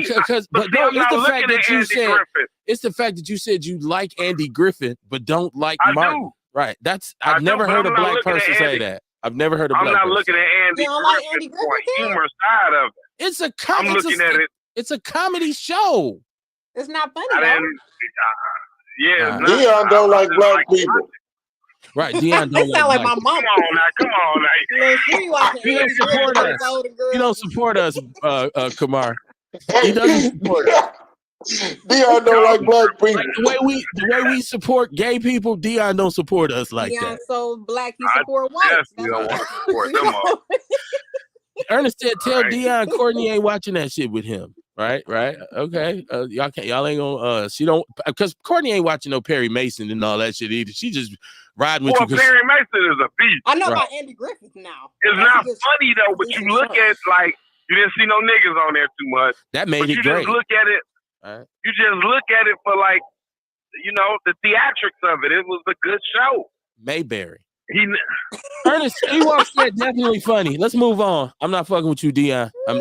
We ain't gonna never talk about TV again. Like we still partners, but we'll skip that shit because you. Oh, hey, check it out. Now hold on, because I gotta get this out. Oh, okay. There was big news in the city. There was smoke in the city because the news had come that Sexy Red was gonna be throwing out the first pitch at the Brewer game. And off top, I was thinking, like, do they really know who she is or what? And she had a show at the Fiserv, which was the latest in a bunch of dates that have been canceled, right? And so they're now saying it's time for her to fall. Like, you know, her ride, because you know you have a ride when you the latest hot thing and you all over everything. And I don't know if she can reinvent herself. And because, you know, you have to as an entertainer. But I will say this. No, you don't. I don't like the way Sexy Red is treated by us, right? Because I feel like if we knew so much better than her, and if we knew we had our moral standards were so high, why aren't we stepping to her, offering her guidance? Are the OG rap ladies and Queen Latifah and them calling her saying, yo, let's talk about what you're doing. Not to tell you what music to make, but let's talk about this game you in and what you're doing. I feel like she's getting a bad rap, right? Because, like I said, Too Short been saying bitch for 50 years. And I think these young women don't know how to accept criticism. Say that again. I think a lot of these young women don't know how to accept criticism. Because whenever we tell them about something like that, you know what I mean? We get a bunch of lashing out. You know what I'm saying? Like, you can't tell me what to wear. How you gonna tell me how to act and all that shit? And you know what I mean? So now that motherfucker just sit back and watch them crash out. But when I look at Sexy, she like that though. I think she's a little smoother because even when I saw her on the Breakfast Club and she was telling little chick Jess Hilarious that she wasn't fucking with her, like, nah, you was talking about me, whatever. She was real. You know, they kind of had a dialogue conversation about it. So it was. I think she would listen, but my thing is, was there any OGs going to Lil' Kim, talking to her? No, not even. Okay, but Lil' Kim might have a lot of knowledge to give to her because she went before her. I'm just saying, just like maybe nobody went to Lil' Kim, maybe ain't nobody going to Sexy Red. Yeah, we know Lil' Kim was all messed up. You just look at her; she looked like a shaved Ewok now. Like she looked like a leprechaun. Right. So no, hold on, but I got Ewok on the line, so I want to get him real quick because I want to talk about the way she's being treated because when I look at her and I look at the women in Milwaukee, I say she reflects the community. I see women in this city who look and behave like her. That's probably why they treat her like that. It is, man. Go ahead, Ewok. Because it's that whole man. Look, that's that whole I don't give a fuck attitude. We had to go ahead. Let Kamar finish. No, he's good. Go ahead. I think Kamar got a delay. I think he might have a delay. Oh yeah. No, we had to go buy Too Short. We had to go find Too Short to hear Freaky Tales and shit. And Blowjob Betty. You know, they parading this sexy red, stanky coochie ass bitch in front of the children and shit for fun and shit, man. You got to look at that difference too, man. With her ugly, stanking ass. Well, see, that's what there it is. There's that vitriol. There's that anger. Like, why? I'm saying, well, you don't know that she has. Ugly, though. You don't know that she has bad hygiene. Younger me look just like her. Like she said her pussy stank. She said her pussy stank. She got gonorrhea and all that shit. But all the ugly and all the extra stuff, though. We ain't got to do all the that. prayers and the vitamins. It turned out that he was a steroid freak. Like, are you selling a product? She's a entertainer, right? Like, man, I think you're giving her too many excuses and shit, man. God damn, man. Fuck that bitch. Shit, fuck her, man. Damn. Like, you acting like she done something personal to you. Courtney, go ahead. I wanted you to be able to, because you are obviously a black woman. And I guess that's just my thing. It'd be so much unnecessary disrespect. She ain't did nothing to none of y'all. She ain't said nothing wrong to y'all. She ain't disrespected you. So how is she just so many weak ass, stank puss ass, ugly ass bitches? And like, damn, like what the fuck did she do to you personally? Did she turn you down? I talk shit about ugly, stanky bitches and shit. I can't help it. You know, me and her look just alike. Actually, I like sexy red music though. I just want to answer the question. Huh? So I just want to answer the question with Kev asked. Like, why do people treat her like that? You know what I mean? I think a lot of people treat her like that is because of the image that she's portraying. It's not a good look. We talked about James Earl Jones, there's certain shit that he wouldn't do. You know what I mean? It's a good image that he puts. So now it's like you got Sexy Red. We see the interviews when she talking about her stanky pussy and shit. She said that. I'm not saying it about her. I heard this come out of her words. She talking about her booty hole brown and her pussy hole pink and shit. And you know what I mean? How can we really keep that music away from our kids? You know what I mean? We really can't. We can say, well, don't let your kids listen to it, but nigga, how? When this shit all over the internet, it's all on TikTok, it's all excuse me, it's on social media. So I feel like people are really like showing how they disapprove of that whole persona. You know what I'm saying? It's that persona that's being pushed to the community that our daughters is seeing and everything. I watched the interview where this motherfucker was talking about it's cool to have babies by yourself. You don't need no nigga in your life. Like, she promoting this shit. You know what I mean? So you damn right I'm gonna speak against her. Because I don't want that kind of future. I don't want our people looking at shit like that. So I'm going to speak against that. Now, if that's how she getting her money, cool. You know what I mean? She could do what she want to do, but I just feel like it's my job to speak against it if I don't feel like I'm with it. I didn't hear you disrespect her, though. That goes with it. I mean, that's what I'm saying. That's what I'm saying. Like, it ain't about the disrespect. Like, to me, it's just the whole image that I don't like. So I speak against it. I don't disrespect her. I speak against that whole lifestyle. You weren't disrespecting her, Kamar. Hold on. We can't talk over each other, y'all. We got to be patient. Courtney, go ahead. And I said, no, you weren't disrespecting her, Kamar, but just in general, the way people, if they don't like something, like you said, you'll speak against it. Whereas other motherfuckers, like how we heard Ewok, she bitches, and sometimes other people calling her hoes. And it's like, why? Why do we have to get to this disrespectful point? It just because we don't like something. We could say we don't like her, we don't like her music, but when people start getting OC and disrespectful, you know, sometimes that's how people get fucked up. So, I mean, that's how. Remember, Charlamagne got fucked up talking crazy about Lil' Kim. Go ahead, Ewok. No, I was telling her I accept the point that she just made. Okay, fine. All right, I can accept that point. But you know, at the same time, I ain't finna be sitting around playing psychiatrist for everybody who got emotional thoughts and shit, talking about all of that. Just let the gay people throw their Skittles and rainbows all in your face and shit, and let these motherfuckers be who they be, and everybody emotional. I don't play psychiatrist with no subject that I speak about. I mean, that's just me, man. It ain't my job to be trying to fix people's understandings and contort myself to every individual that I run across in life. Like, oh, this person gay, don't say this. Oh, this person don't like to be called this, so watch what you say. I'm not doing that shit, man. Carry your ass in the corner somewhere. Ernest, let me say this to you though. Yes, sir. When I first meet any person, right? I don't care what they are. I don't care how they look. If they don't disrespect me, I don't disrespect them. And hold on. Now, even if this person they're putting it out there, right? Like saying, I'm a bitch, I'm a tramp, I'm a hoe, I'm a slut, whatever they say they are. When I meet that individual, I feel like they deserve basic respect as a human. So until they do something personal to me, I'm gonna refer, hey, how you doing? For me, it'd be like, hey, sis, how you doing? I wouldn't walk up to her and think because she looks a certain way, I can say, yeah, what up, bitch? Bitch, your pussy. Stay like I feel like that's one of the flaws in how we communicate. Now, I felt like what Kamar did. I feel like but you just addressed. That's how you just addressed her, though. We don't know what you would do. Actually, you know damn well I wouldn't do that, man. You've been talking long enough. You know I ain't finna walk up on nobody and say, hey, stanky coochie bitch. You know I ain't gonna do that shit, bro. But but the way what you just said. In your own words, you said, fuck that stanky pussy ass, ugly ass bitch. Fuck. You said, fuck her. And so I'm going on that. But I want to say Kamar's point was great as well.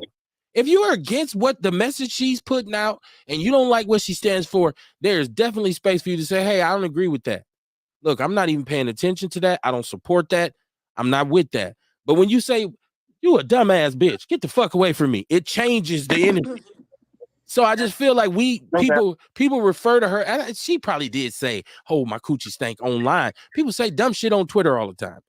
I'm just saying I don't know her personally, and there's people who are way more offensive to me that I think are a threat to our culture, more so than her. I feel like she's getting a bad rap because her music, which is low quality in my opinion, is going to show anyways. It's like the other girl, Ice Spice, right? Everybody was so, oh, look at this girl shake her booty. Now you understand that she's not really a good rapper. I'm hearing her I like Sexy Red music though. Okay, so you like her music. Okay, there we go. Another person. I do. Okay. Slim, thick, caramel skin, 5'5". Well, that's getting sexy. Be hitting like, hey, bitch, come. Love seeing them hoes pop that ass off that shit. On the real. Them hoes be up. I like Foxy Brown. She's a bad man, pajama. That shit was hit. As long as I can cover all four corners of the table. I got Kamar's righteous indignation about the music. I got Courtney's female, perspective. I got Ewok's, and then we got Dion on the extreme end. Like, yeah, bitch, I like that. Like, and this is how, hell yeah. Look, he used the bitch as a term of endearment. Somewhere. I just feel like funny. Kamar, you muted. You muted, bro. You muted. Like Sexy Red and not Martin. Martin, he did not make me laugh. I like Sexy Red music. You just said you don't like it. You just said you don't like over the top corny shit. He over the top as fuck. My booty hole brown? That's not over the top. She got lip gloss called Yellow Discharge. Okay, wait, hold on. That's bogus right there. Yes, I agree with you. That is too much pandering. That's like Kamala Harris cleaning greens in the tub. That's too much pandering.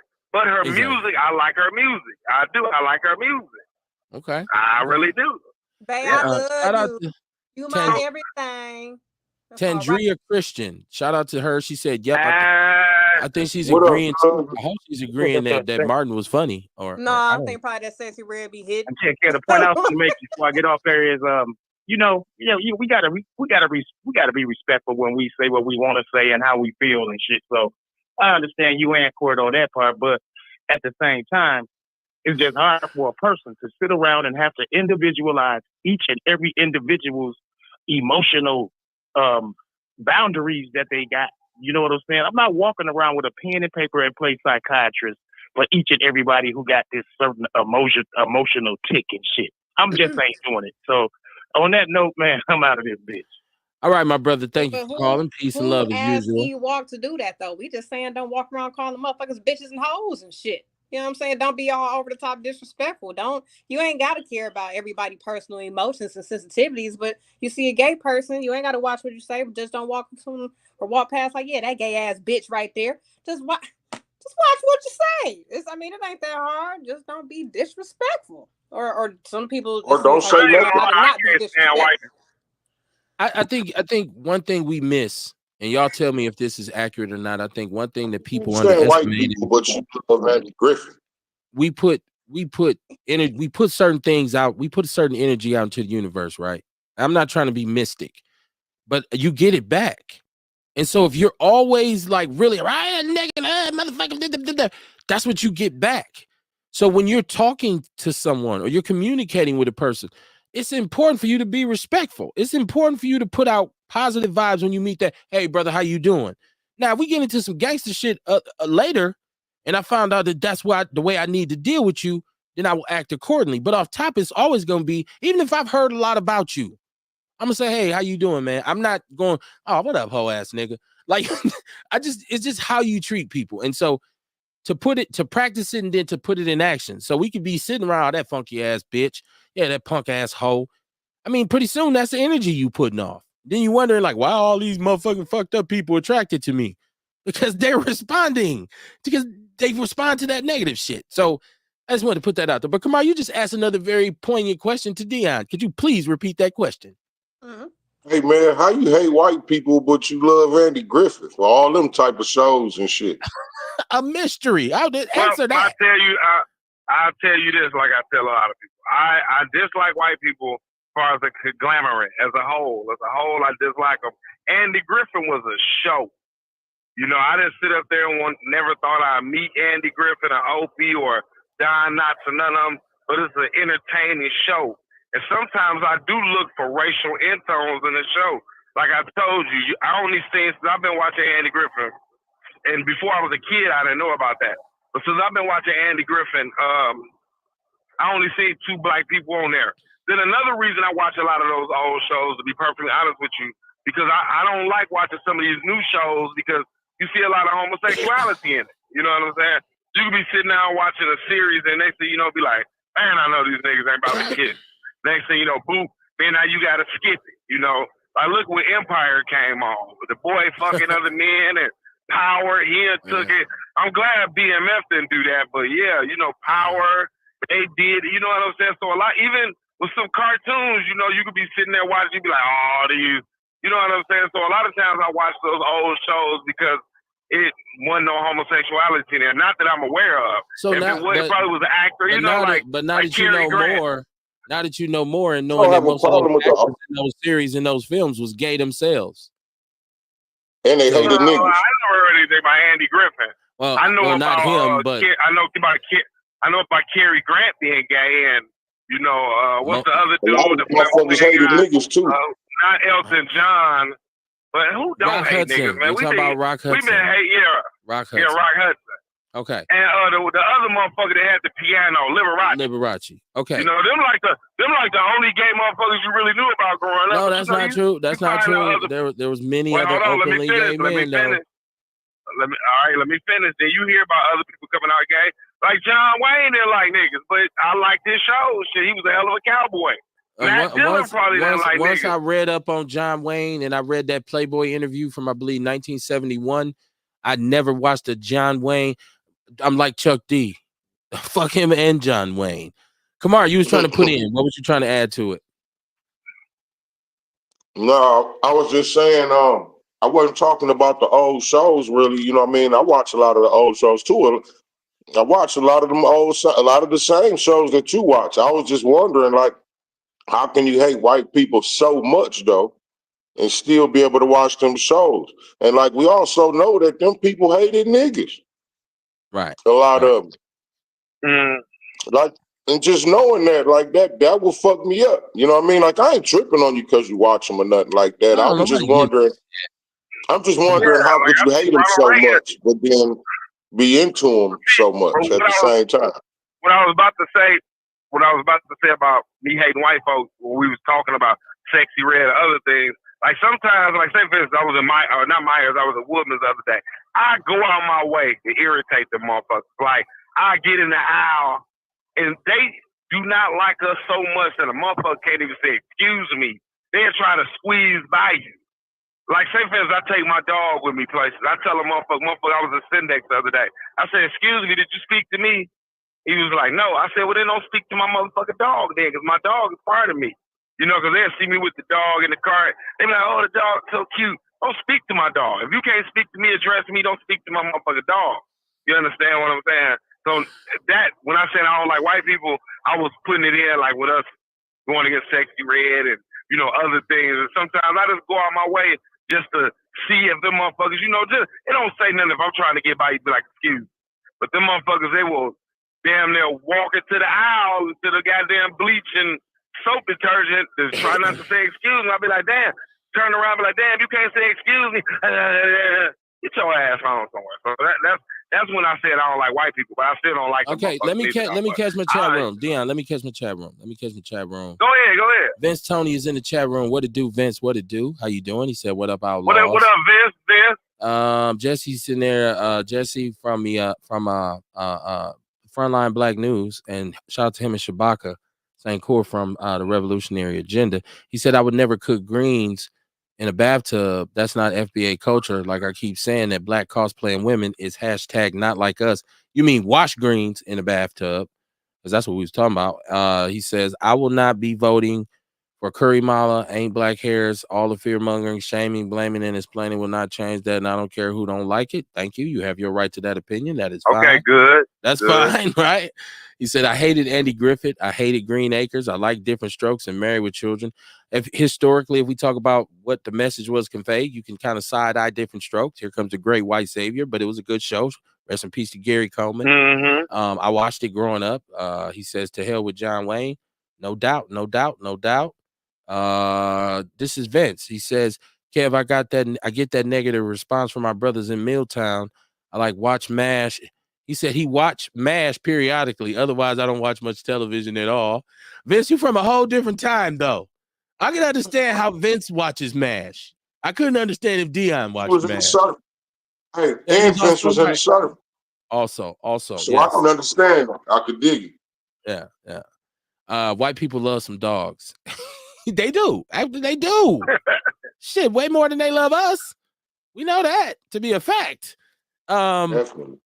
I wanted to just to close on the whole Sexy Red thing, because there was a point to that. It wasn't just about the being salacious or, you know, because a lot of young women and young men right now are crying out for help, and they're misguided, they're misinformed, and they're misunderstood.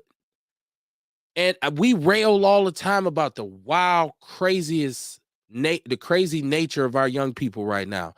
And a lot of us are scratching our heads and saying, well, we don't get it. We don't get it. But a lot of times those behaviors are cries for help. And if you meet a young lady who's adapting to the Sexy Red mentality or the whole house mentality, as an OG, it's your duty to correct. And if you can't, then you move on. But there's never any need for us to disrespect each other, regardless of our problems. It's kind of like when you went back in the days and you hung on the block, right? You was on the street. There was some dudes who was hustling who like to slap the hypes. They like to beat them up. They like to disrespect them. And I used to always be like, dog, you ain't got to do that, you know, because sometimes they be on some bullshit. You just check them and move on. But it's like, no, you still a motherfucker that got some serious issues, right? And you're a customer. So I never understood that. Let me just beat up the hype. Like, why? Why would you beat up a hype? But I look at that now when I see young girls and young men who are just lost. My first reaction is to want to offer them some insight as opposed to judging them, because I don't know what he or she has been through.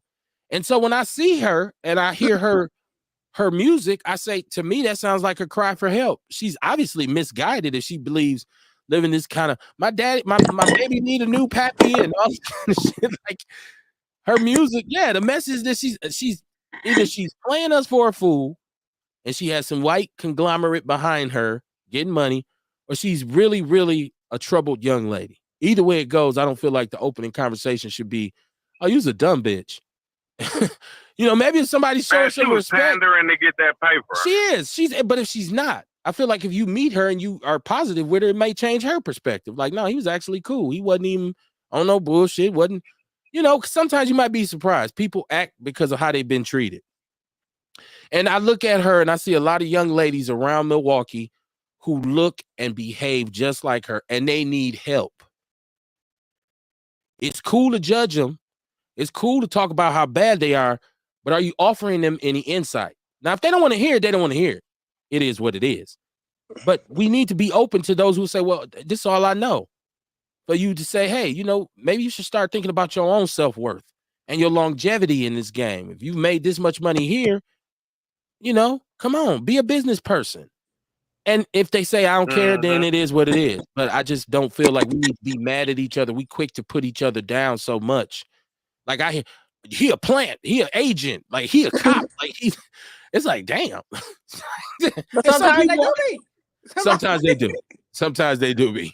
You're right. So you can't. I just hope she saves some money because I feel like I didn't think her career would last long. So, you know, I just be hoping while y'all just having kids and fucking bands off and renting unnecessarily big mansions, you know, we could be making smarter moves during this little. I don't know how long they be expecting it to go, but they could be making better moves that little money they're making. I don't want to see you bankrupt in a couple years, sexy, out here fucked up. Sexy. But they always say the hardest part of having money is keeping it. Right? Like once you get it, like it's super hard to hold. I don't know. I ain't had that much money. So I ain't had no millions at least. You know, this it kind of show how like how the media can pump it up to make it look like somebody is really, really popping. You know what I'm saying? But then they really don't be. And the only reason I say that is because all her concerts is getting canceled. The people that spend money on this music ain't buying a ticket. Right. You know what I'm saying? She only appealing to the people who really ain't got no money. So the whole idea is to pander to them so they can continue down that destructive path. Yeah. Okay. And her show at the Fiserv got canceled. I seen somebody say she should have did the rave. Because ain't nobody buying the ticket. She should have did the rave. Here in Milwaukee, did the rave. No, I'm gonna find out. She's canceled major shows in other major cities. They were saying the whole tour is in jeopardy because of low ticket sales. She should have did all small venues, House of Blues, raves, just like, you know what I'm saying, other motherfuckers, Larry Jones and other people that were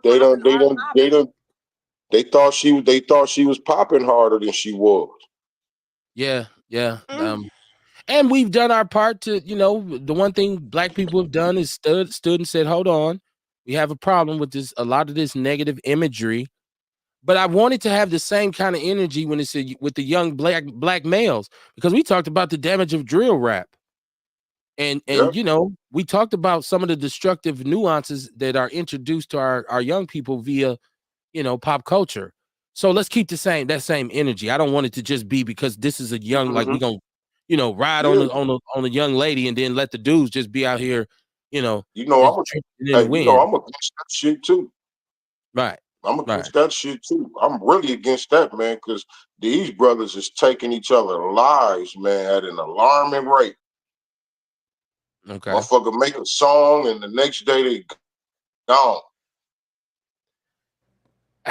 Yeah, when we see Rich Homie Quan like that, what that fame does to you, and then to lose it, like, you know. And I've watched several of his interviews, and I don't know. I like I say, I'm in the podverse a lot. I watch Math Hoffa. I think Math Hoffa has one of the best podcasts. See, like people like Drink Champs, but my problem with Drink Champs is Nori won't shut the fuck up. Like, no, I'd be just watching interviews and he had the right guest and they be talking about the right thing. And I'm like, Nori, shut the fuck up. And he just won't. He just keeps, let me tell you.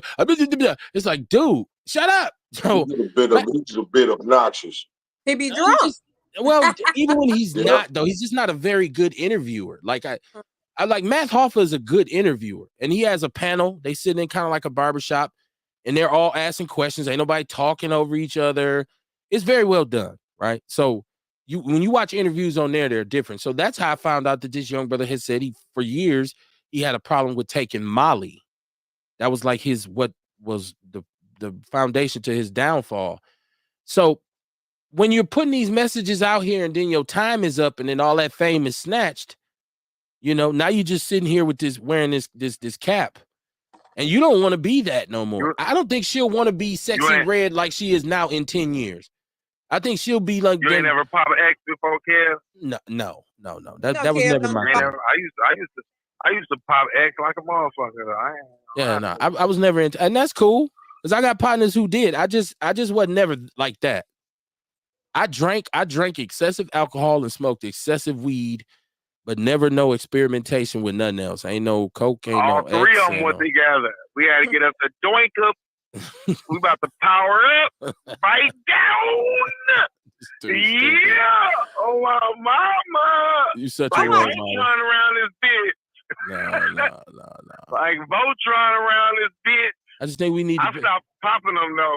We need to start being more helpful than harmful. That's my only point.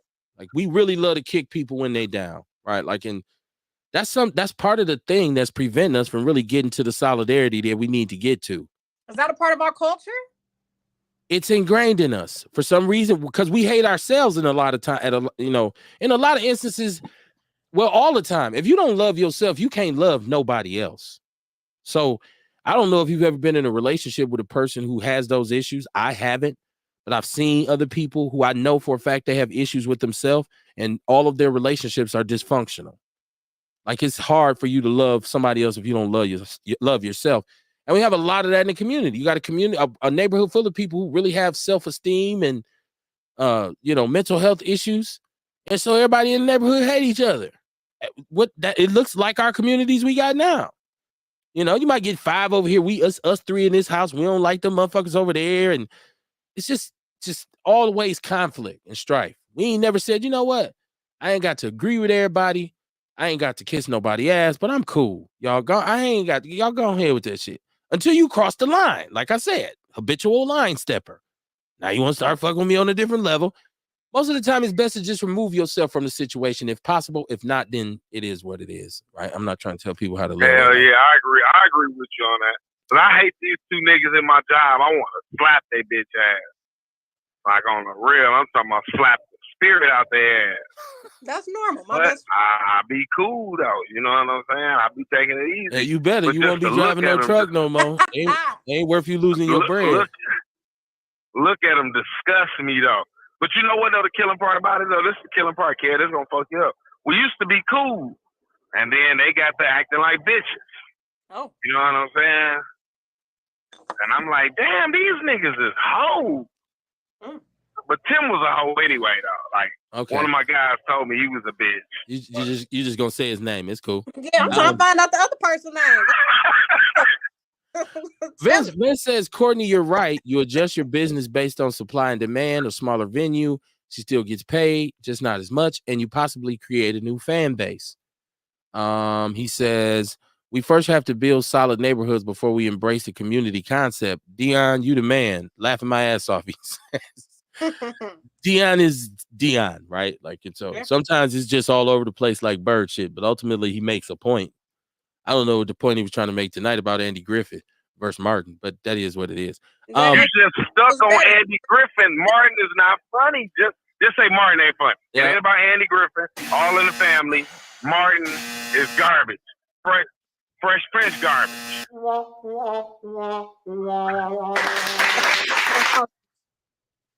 Listen, I want to ask y'all this. It's football season, and this is my favorite. I said it's my favorite part of the year. Yes. I'm watching my brother Deion Sanders at Colorado. They just got their ass twerked by Nebraska 28-3. Damn. People are saying, the other side is always happy for one of us to fall. And I'm looking at Deion at Colorado, and this will be his 3rd year. Okay. And you can lose if people who don't play football don't understand. It's a very long season. You can lose your first 2 games and then win every game for the rest of the year and be whatever. But this is different because this is a situation where a brother has kind of brought blackness to a white to Colorado, Boulder, Colorado. And there's a lot of hype behind him. And there's a lot of controversy on the way. Yeah. Because the one thing Deion does very well, and I don't know how far, because I'm not in his locker room, but I always felt Deion was a great brother to talk to young brothers, especially young athletes. I thought he offered them kind of like a mentor type, like we saying, you're more helpful than harmful. Now, for some kids, they can't take it. They can't take it. They can't deal with it. But I'm seeing Deion and I'm saying, but Deion, when we get in these positions, we got to produce. And I'm a little nervous about Deion. I mean, this is just a football fan in me. I'm also nervous about Jordan Love with a toe-up knee right now for the Packers. But Deion is different because there's so much attention where all these black celebrities, and Deion was kind of for a minute, his relationships with his sons, it was like showing us as black fathers, here we go, this is how we do it. You know what I'm saying? And I'm wondering if he's caving to the press. Like, what's going on in Boulder? Like, Deion, I need for you and Warren Sapp to put something together and come up out of this funk. Why we can't blame the students? Why we can't blame the athletes and them just not being good? Why it gotta be Deion? That is true. I agree. Yeah, I agree with Courtney because at JSU he was doing his thing. With any other coach, they probably would look at the kids under a microscope more. But there's a couple things involved here. Number one, there's the transfer portal, in which Deion has led the country in transfers in and out of his program for the last couple years. So the turnover is high. So there's that. And then once again, here's probably the greatest, aside from Lawrence Taylor, the greatest defensive football player that ever played the game. And he has a lot of expectations. And like you said, he's done well. He did well at Jackson State. So he got his shot in D1 college football, where a lot of black men aren't getting their shot. You know, black coaches, period. They're not getting their shot. So, but I just won't. I support Deion. Like I look at brothers and say, I want us to win. So I'm hoping, as a football fan and as a Deion Sanders admirer, not a fan, but my admiration of how he carries himself and how he's a perfect example of, hey, I raised all my kids. I ain't been in jail. You ain't caught me tooting cane on camera with Michael Irvin. None of this. He's always represented a brother who operated himself. However, you know, I don't know how much integrity you can have as a pro athlete. I know he's had, he was flamboyant. Very flamboyant. And he brought that kind of thing to football, and white people frowned up on it. Like, oh, I don't like that. Why do I have to talk? It's not but can I say something, Kev? I'm going to be honest with you. If he didn't go, I never heard it. I didn't never think about Deion Sanders no more, even when he was at JSU. Like, I didn't even think about him as a football player. Like, what the fuck? Like, I'm confused here. You know what I'm saying? Like, you know what I'm saying? Like, when did Deion Sanders ever come across anybody's vocabulary before JSU? I'm confused. It's almost like the Andy Griffith thing. No. He came across a lot of people's conversation because he started his own school, first of all. He started a school. Yeah, I didn't know that. Yeah, he started a school in Texas, and it was a school that primarily served young black males. That's what I'm saying. Yeah, his role as a mentor to young black males. He had a reality show, lasted about 2-3 years. That's actually why his sons are famous, because he's always coached his son. Either. Yeah, so he had a show, and it was about him working with these high school athletes, and he moved from there to Jackson State, and then to Nebraska. Let me catch the chat room, y'all. Vince Tony said Martin cracked me the fuck up. I don't. That's the first time I never. You know, well, I just always something new. All right, my son told me one time, turn Rakim off. That's trash. He rapped too slow. So I didn't heard everything. Dad, turn it off. That's trash. He rapping too slow. I said, that's Rakim. He looked at me like, I don't give a fuck. He's rapping too slow. Rapping too slow. Drove Kev crazy. He's like, come on, Dad. I'm like, nigga, this is not getting turned off. He said Boulder, Colorado. This is Jesse. He lives actually in Denver. In Denver, Colorado, I should say. Says Boulder, Colorado is as racist as hell. I lived there for 1 year. Never again. Vince said it was 10 to 28. Nebraska spanked that ass so bad he had to pull off those expensive ass sunglasses. Jesse said I support Deion too, even though I'm not a Cowboy fan. Right. Well, I'm not either. Right. I got some of them sunglasses. How much they cost? Let me look that up. Oh, well, Deion is a product. He's a walking billboard. The NIU deals at Colorado, them players, his son's getting what, $3 million a year? Damn. He's driving a Bentley truck to practice. So I'm just, and if you've ever played football, once again, since it's football season, I can say this. When you lose a football game, unless it's really close, you got your ass whooped physically. So 28-3 is an ass whooping for about 3 hours. Oh, yeah. That's an you ain't see the end zone. You can just on both sides of the ball, spankity spank. it's demeaning almost to the point where you like, yeah, he took off his sunglasses. Like, what the fuck am I seeing? Deion said, Ernest said, prime time to shit. Because he's gonna coach in the pros. He said he doesn't want to. He'll always be able to get a coaching job somewhere, and he'll get paid. When his sons go pro, he's gonna go to the pro.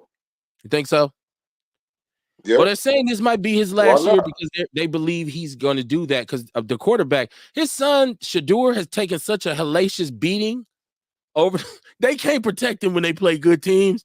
So I'm thinking Deion, if he make it through this year, he's gonna say, you know, it's time because his other son is already hurt because he has his arm in a sling. He plays defense though. What's his name? What's the other one's name? I can't remember the other one's name. I know it's Shador or Shiloh. Shalimar. Nigga named Shalimar, right? I don't know what his name is. Are they? He good too. Hey, he good too. So Yeah, are but they he's hurt. I mean, college or in league? What you saying? Say that again, Courtney. You broke up. His sons, are they in college or are they in the league? They're right now. They both go to Colorado. He coaches them, the Buffaloes. Yeah, one's the quarterback and one's the safety. Oh, yeah. So you know, and his son is going in the first round. Shador is going to be a first round draft pick. Vince Tony said, "Shout out to Gary Payton, head coach. Where's Gary Payton coaching at? That's good. We need strong brothers in those positions, man. We do. We need brothers who ain't really been compromised by the bullshit that'll still give it to you straight. Like I feel that. I'd be mad. Penny Hardaway. I'd be mad about the damage that these young men do to our city. But I do believe a lot of them can be saved. It just so happens that the crimes they're committing have become so egregious that we have to attach some mandatory minimums to them. Unfortunately, son, you're going to have to go sit down for a while. Now, you want to go in there, get in the program, get yourself together, take care, change his life around, do that, and come back reformed or rehabilitated if that's possible. But as of right now, with what you're doing, you got to go. You got to go. So I say we should stop being more harmful than we are helpful. Right? We critique people a lot of times and don't even understand what they're going through. Like, I'm bad about it. I'm super judgment. I'm judging the shit out of people. That's why you got to ask that question, Kev. Sometimes I ask that question before I even say something to somebody. You be chopping it up. And sometimes you may get ready to just say some unnecessary shit, talking shit. Then you stop yourself. You say, is this helping or am I harming? Right. You know what I'm saying? Just like when you finna say something to sex bread and this weak ass, stank puss ass bitch, am I helping or am I harming? These words. I think if you said that to her, well, I don't know her personally. So either her security might beat your ass or she might laugh it off. Like, whatever. Like, I don't think no woman gonna laugh that off. I don't think she's. If that's her thing. She says it in her, like she does say some foul things about herself. She depreciates herself in her music. I mean, she was at the doctor when she said her pussy stank. So it all that's in play. All that's in play. But I still think you got to give her some respect of like a human at least. Like you just can't. But you just be calling people bitches and hoes. That's all for the gram. Okay, he said the College of Alameda. That's in Oakland. That's in the Bay. He dealing with those kids out there. He's from the Bay. Gary Payton. Shout out to the glove. I'm glad. I love it, man. I'm just a lot of our young men, man. They really do need and some of them won't admit it. All right, and when you encounter those who won't accept your help, it's fine for you to move on. Say, all right, motherfucker. Right? My mom used to say, hard head make a soft ass. So you're gonna listen to somebody sooner than later. But I just think we need to be in a more proactive mindset with our young people. We wait until they get into trouble. Then we want to offer them services. Hey, man, you get in this program and come here every day at the school and do your homework. Like, we should be offering them all these options before they go out there and fuck up. So that makes those mandatory minimums even more justified. Like, look, motherfucker, you knew better. You tried to send your ass to the Boys and Girls Club. You ain't want to go. So now go to Waupon. I just feel like it's tough love, but it's love nonetheless, right? Tough love is better than no love. To me. Straight up. To me, So sometimes yeah, man. It is. And like I've worked with people enough to know where I've had clients come to me and come in my office and sit down and stop. Their appearance is one thing. How they, portray themselves and their personality But I've seen them break down when they start talking about the details. Like, I've been dealing with a lot. My grandmother. And you're like, damn, hold on, young thug. You was just gangster in the hallway. You was on the G all the way down the hallway. So, you got to understand a lot of people, what do they say? Hurt people, right? Yeah. That's what happens, right? Like, why am I fucking you up? Because somebody fucked me up. And I'm not saying give anybody a pass for, I'm just saying we as black people, we're too quick to go at each other. Like, people would throw their opinion out there at you and like expect you to respond. Like my brother, like Jesse just said, I ain't voting for Kamala and I don't give a fuck what nobody think about it. Okay. when nobody like, oh, fuck that. Okay, right. That's fine. I don't even think nobody was even talking about Kamala. No, I think I referenced her, Kamala, just earlier. threw that in there right quick. Well, he's gonna make sure you know that, and that's fine. Look, let me make this clear. Right, I want to be perfectly clear. I respect everybody's opinion, man. That's why I say, like, you got the right to disagree with me. You just don't have the right to disrespect me. You don't have to like me, but you have to respect me. I demand it, and if that's not where we at, I'm gonna remove myself from the situation. And if you come after me to press the issue, hey, then it is what it is. It is what it is. You'll find out one way or another. So I'm hoping this sunny weather sticks. I need a couple more weeks. I got to get to the bank and fish, and I got to get some more RC time, man. I had so much fun on Sunday. I was like a big ass kid. Me and my brother, I should say. My shout out to Bear Me, who's here with me, and we just went RC. I think that might be the first time my brother ever just went with me on a hardcore RC mission. But it was fun as shit. Did you call him? Huh? Did you call him? Yeah, well, we be kicking it, and he just like, all right, well, I'm gonna roll with you. Because normally he'd be like, I don't want to see that shit. But I actually put why you don't call me? I be wanting to hang out. Because you so gangster, I didn't think you'd be into that. I be on my black nerd shit. I watch you do it. I watch you do it and talk shit with you, but I don't fuck with no RC car. Right, so you might as well not go. Because when I do that shit, I really do the shit for real. Yeah, I don't. If you don't want to talk about nothing, you don't want to talk about nothing else but RC, huh? Because you distracting me now. Like if you're not there saying, if you're not there saying, damn, that motherfucker fast, or oh shit, like that's crazy. If you like, man, this is bullshit. I'm like, dude, you can go. Like you. No, I ain't gonna say it's no bullshit. I'll be like, because when I was younger, my guy and them, they be fucking with them RCs, they build theirs from scratch though. Them motherfuckers be looking like mini doom buggies. I got everything. I'm you got the big ones? I'm the master splinter of this shit. I got all this shit. This is why you don't got the airplanes and shit? I have helicopters. I have all the shit. When I tell you, I have everything remote control you can get. I'm behind me a remote control person. Drone? I have drones as well. You got drones? I have drones as well. Oh, hell yeah, we can fuck around there. I don't, but if you ain't, like, I was able to put the radio in my brother's hand, and he's the most non-RC dude you can imagine, but even he was saying, this shit is fun. Like, so, it's a stress reliever for me, right? And it's just that little black boy in the 80s who was a black nerd, but didn't get a chance to really nerd. I had to get off the porch, so I had to loke up. So it's one of them things where I say, boy, if I gave little 13-year-old Kevin this radio, he'd never do anything illegal. But Vince said, what's the RC mission? RC mission is when that's what I'm on that day. I'm not doing nothing else. I'm doing RC shit. So either I'm driving, I'm at an event, or I'm at the hobby shop. That's an RC mission, Vince. Dion, this is Jesse. He said, right, you don't have to like me, but you will respect me. I'm the same way, Kev. And I'm not even going to force you to, like, it's not like I'm saying I'm going to beat your ass if you don't respect me. I'm just not going to be around you. I'm not going to deal with you. Like, I won't even, it's like, damn, where dude at? He don't fuck with you. You just won't see me. I'm going to come around you and argue.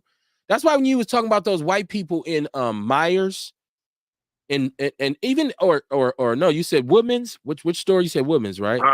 So here's the deal. So a lot of times when I'm out, my wife and I, we're somewhere, and we encounter white people, we can pick up on that energy already. We already know. Mm-hmm. But to deal with it and move on is the thing, to not trip up over it. So, yeah, sometimes somebody had to get checked before, but I ain't in Woodman's taking off my coat, talking about, I beat your motherfucking ass, white boy, and all that shit. I'm going to keep it moving, right? No, hell no. No, hell no, I ain't doing that. Yeah. I just be looking at how narcissistic they is. They just don't want to say excuse me.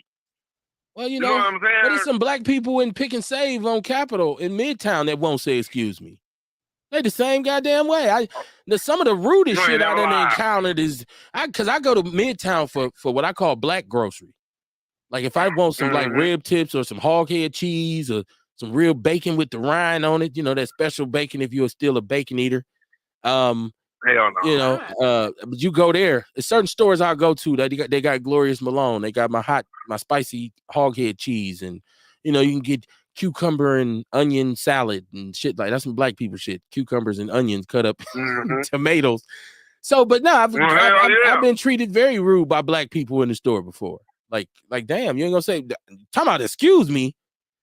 You that kid, they kid done ran into you and shit, and you looking at them now and you say, come on, get on over here and just keep it moving. Yeah, they don't. They don't. You ain't never lied. And look at you like, don't say nothing. So, you know, people in general tend to be assholes. I think we want to say, well, that's how white people are. You know, he's just an asshole. Because there's some black people that are just assholes. I feel like white people do it for a different reason because, you know what I'm saying? Like, it's different reasons behind it to me. Okay. Go ahead, Courtney. I ain't tell you when I was at the airport going to Atlanta to see my son, right? So my flight got delayed. I had my carry-on bag, so I put it under a seat. You know what I'm saying? Because we delayed. We here for like another hour or something. So I go to the bar. I get a drink. I'm on the phone. I come back on the phone with a different person, and my bag gone, Kev. My bag is gone, Kev. So I'm like, God damn it, where's my bag? The flight ain't left yet. And you know, where the fuck is my bag? So I step back so I can scan the area. And what do I see? I see a white man sitting there with my bag unzipped, holding my boarding passes. You know, I go snatch the shit out that motherfucker. I would have slapped the shit out of him. I snatched that bag. He's like, wait, hold on. I'm like, that motherfucker just said the bag was under the seat. I'm sorry, I just didn't know, and I thought it was lost, even if it was. Right. What you doing in it? Motherfuckers work here. Let it be. I mean, but now do you think he did that just because he was white or just because he was an asshole? Like I think a black person would have took your shit and they wouldn't have, they ain't smart enough to know, don't open that motherfucker here. No, we go in the bathroom, cuz. Like, you lucky that Billy was like, oh my God, someone left their bag. Oh my gosh.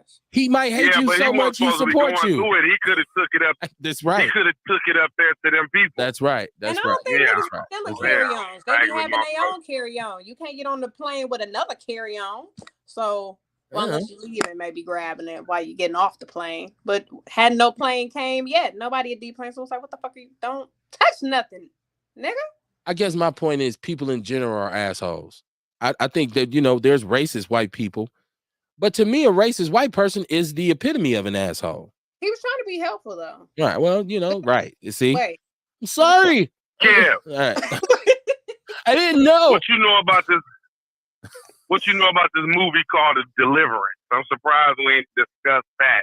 You seen that on Netflix? Thing going on about it. You know what? This is why Courtney got on my case about last week. She asked me, did I see it? And I said no, because it's directed by what's his face? Lee Daniels. And he was promoting the movie and he had on like a see-through lace shirt. And I was like, I'm not watching dude movie. And that's where the whole gay thing started last week. So I haven't seen it. I've heard a lot about it, but like I don't watch anything with Lee Daniels that he directs because I feel like overall there's always kind of like a gay narrative. And that might just be my paranoia because he's gay and I think everything he do is gay. So maybe I should watch it. Is it any good? Y'all tell me. There was nothing gay in there. I'm trying to think. Okay. No, it wasn't no gay moments. It's good. We have to wait the next week. But see, you have to look at everything people have been saying about it in order to elaborate on what we talking about it. Unless Courtney probably just talking about the movie in general. But I'm talking about, like people have been talking about, like for instance, right? I'm one of those type of people. I don't believe in demons and ghosts and spirits and all that shit. You know what I'm saying? So they was talking about it's an actual house that's haunted. Maybe if you Google Deliverance, then you will see the actual lady who is based on, and then you will hear about her experience. You know what I'm saying? And like, I'm just one of them type of people. I don't believe, like, I feel like black people, quote unquote, don't get me wrong, maybe it is some black people, but we don't too much be like, I was abducted by an alien, the CUFO. Like, Kev, you believe in outer space shit, but you know, hey. Well, hold on. So people be like, well, I was the controversy that I did see was surrounding them putting a white woman. What's the old white actress lady name? Glenn Close. Glenn Close, and they were saying that they put her in place of a black. The real person is actually black. I seen that feedback, but Dion, I'm with you in that I don't watch scary movies because they don't scare me. Like I watch a scary movie like when I was a kid, I'm like, oh shit. Like now I'll be like, that shit fake, right? And so I'm not gonna say I don't believe in ghosts, but I guess if I seen a ghost, I don't know that I'd be scared. I probably want to ask him some questions. Like, how's this shit? Yeah, I don't believe in ghosts. Like, no, tell me, like, so you a ghost? Like, what you do? Or can you connect me to my people? Like, I don't think I'd be like, oh my God. I'd be like, huh? So go get my mama. Right.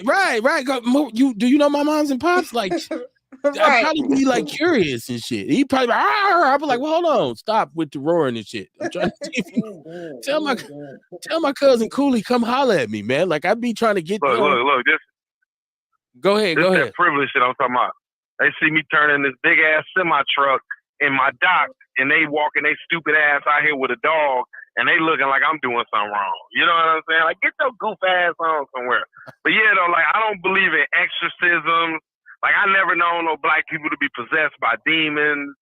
You know what I'm saying? Like, I can say this. I've experienced some weird things or thing or two that may have been paranormal. I have experienced that. I didn't see a ghost. I didn't hear a ghost, but I could never explain what happened. Like, how did that just happen? That has happened to me before. So Vince is saying he's had encounters with spirits.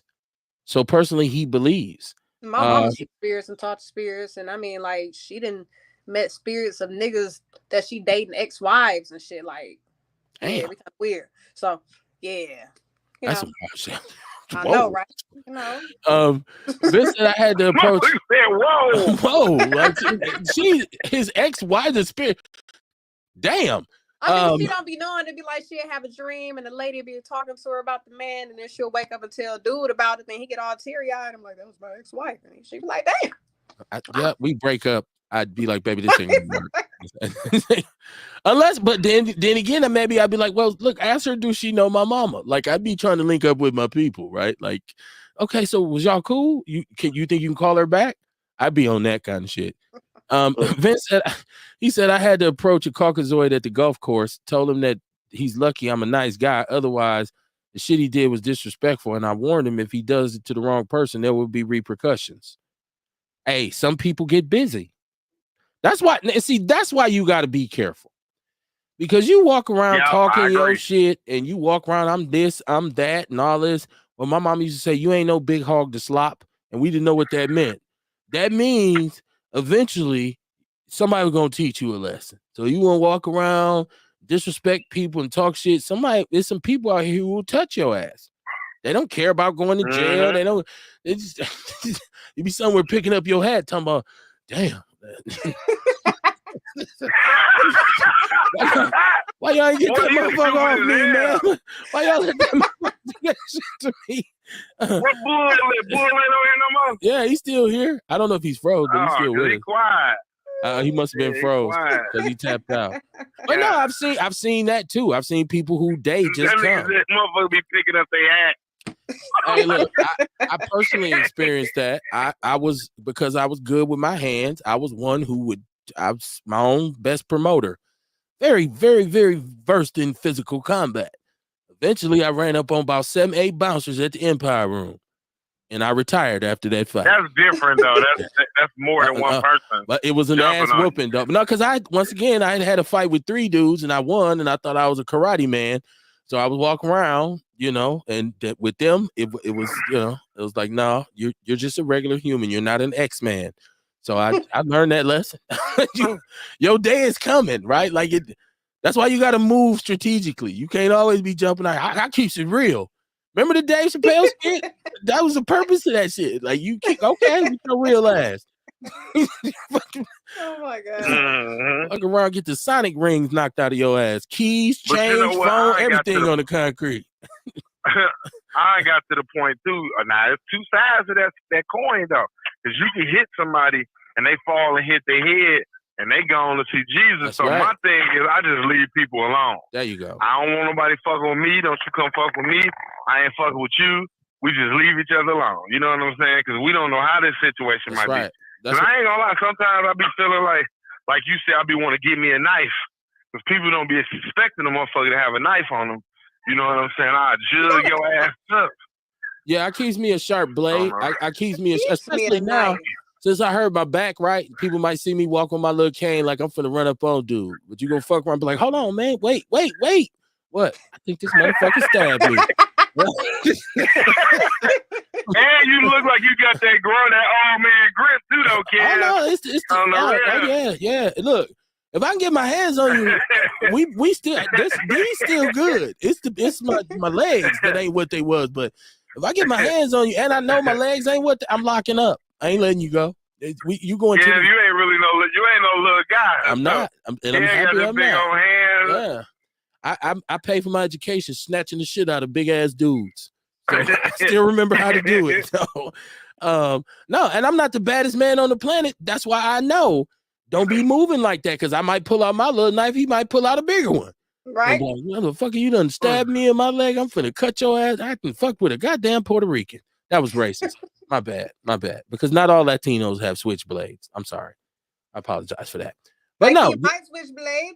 Oh, he stabbed me. Oh, this the game I play, Holmes. It's like, damn. Stop it. We shouldn't did no action. Kev, did you see the little kid running out of Capitol? I know you had to see that. I didn't watch it. I scrolled past it. I didn't want to see it. Oh, damn. I know, I thought that was a dog at first until they got up on him. You know what I'm saying? I'm like, God damn. Crazy. You know what I'm saying? Like, boy, they gonna take their kids. Whatever woman that was, woo. Man, listen, I told y'all I told y'all I had the experience where I almost hit a little girl who jumped out of a car this summer. It's the scariest shit that ever happened to me. And when I looked at the woman who was responsible for her, right? Without, like I said, I don't like to put us down. But when I looked at her, the first thing in my mind was, who the fuck either had a kid by you or is letting you keep their kids? Because she looked like a remember Monchi dolls? She looked like a Monchi. Yeah, but she was horrible. And I don't know if she's rolling up or what, but the crazy thing is as I finally pulled off and I was looking in my rear view, the little girl jumped out the truck again and went back across the street. And I'm like, whenever I had my kids in my car and we was getting ready to go park wherever, they didn't get out the car by themselves. I told them, don't y'all move. I walked to the car door and got them out the car. So you have a lot of kids who are with people right now who probably shouldn't have kids, you know? Yeah, I know back in the days when we used to do Chocolate City and my brother Bear Meat was on the show and he had a theory that if women stank or if their houses is dirty, they should take their kids. I was like, wow, that's a little extreme. Yeah, they should though. I agree with him. That was Bear Meat. I don't come on, man. Just make them clean the house up. Right? Don't take the kids. It's almost 10 o'clock, man. Was on project. It's almost 10 o'clock. Bear Meat was on Project 2025 before 2025 even said. Yeah. Bear Meat was on that 2025. In 2013, he was on Project 2025. Like, take that damn. He had another one about they shouldn't be able to have kids if they stank or something like that. It was like, I'm like, well, how do you find that out? Oh my gosh. Right? He had all these radical theories about cleaning up the community. We're gonna get out of here though. It's almost 10 o'clock. And I didn't make this show to be very serious. So if you was tuning in tonight thinking we was gonna say something that was gonna change the world or fix all the problems in America, I'm sorry to disappoint you. I just, like I said, if it's pertaining to us and it's important to us and it's relevant to us, this is what we talk about on Outlaw Radio. So we'll be back Wednesday. The only thing that I ask you to do is share the show. Share the show, share the show, share the show. Courtney, you got any events coming up this week? No events this week. Dion, you coming over this weekend? I'm gonna let y'all talk about that offline. No, I'm just talking shit. I mean, you know what, Kevin? You miss the beginning of the week, man. You miss every shot you don't take. The beginning of the week. And you miss every shot you don't take, Dion. Of the week. Shoot the ball. You know what? Now, I'm gonna tell you. I'm gonna ask you this question. So I'm confused, right? If MPS is in such a dire fuck up, how is, because they was going around today trying to get us to join the union. For one, I don't fuck with unions. And for two, how is they giving us raises if they ain't got no money? I'm confused about that. The lady said, shit, I ain't got nothing to do with us. So where is our money coming from that we able to get these raises? Well, you have labor contracts. And so these contracts are already in place. And that's part of their argument, is that the cost of staff is rising. This is what's putting us in a financial pickle. So, yeah, you're going to get your money and then you deal with what's left of the budget after, you know, I mean, but it's all, like I said, it's contracted, and these deals are negotiated. And see, you saying you don't fuck with the union, but the only thing, and I worked for MPS, so I was in the teachers union. The only good thing about them was they negotiated those contracts. So we got raises. And sometimes if the contract was out of date, we get retroactive increases, meaning we're going to go all the way back to last April and give y'all a raise from there to here. That's a fat ass check. I bought a lot of baby clothes off that money. Trust me. So it's a contractual thing is the answer to the question. And that's why you can side eye unions, but a union is your representation. Now you get what you, and I'm not there. Some of them are just, you know, they don't do shit. But I think you have to utilize them too. They don't do shit. Well, you got to go. You got to make them work for their money, though. You got to look at what they're supposed to do for you and go to their meeting. See, we say union ain't shit and then won't go to the meeting. You don't know what they talking about. So that's true. Go to the meeting and say, hey, what's this policy? Like, I want to talk to my rep. Look, I'm dealing with this at my job. Is this a violation of any sort? Like, you'd be surprised. Sometimes they'll be like, if Erica Hunt was watching, she heard me say that. She'd have been calling for you got off goddamn air talking about what unions do for you and all that. I'm just a non-union guy, though. I ain't gonna lie to you. She works for the union. Shout out to Erica Hunt. Shout out to all y'all, man. Share the show. Share the show. We get a lot of love. Like, you know, I'm not doing Breakfast Club numbers, but if I know that 700-800 people are checking for us and listening to us, we don't have a marketing department. I don't even promote the show like I should. So it's all support, and I appreciate it. So if you want to support the truth and support Black people, support Outlaw Radio, man. With that said, like the point I made about tonight being more helpful than harmful is very important, and I'm very serious about that, because we're usually divided up into two groups of people who talk a lot of shit or people who do a lot of shit, right? And so when your criticism of the community outweighs your contribution, it just makes you look like a coon. I will see y'all Wednesday, man. Peace and love. I'm finna go listen to Sexy Red.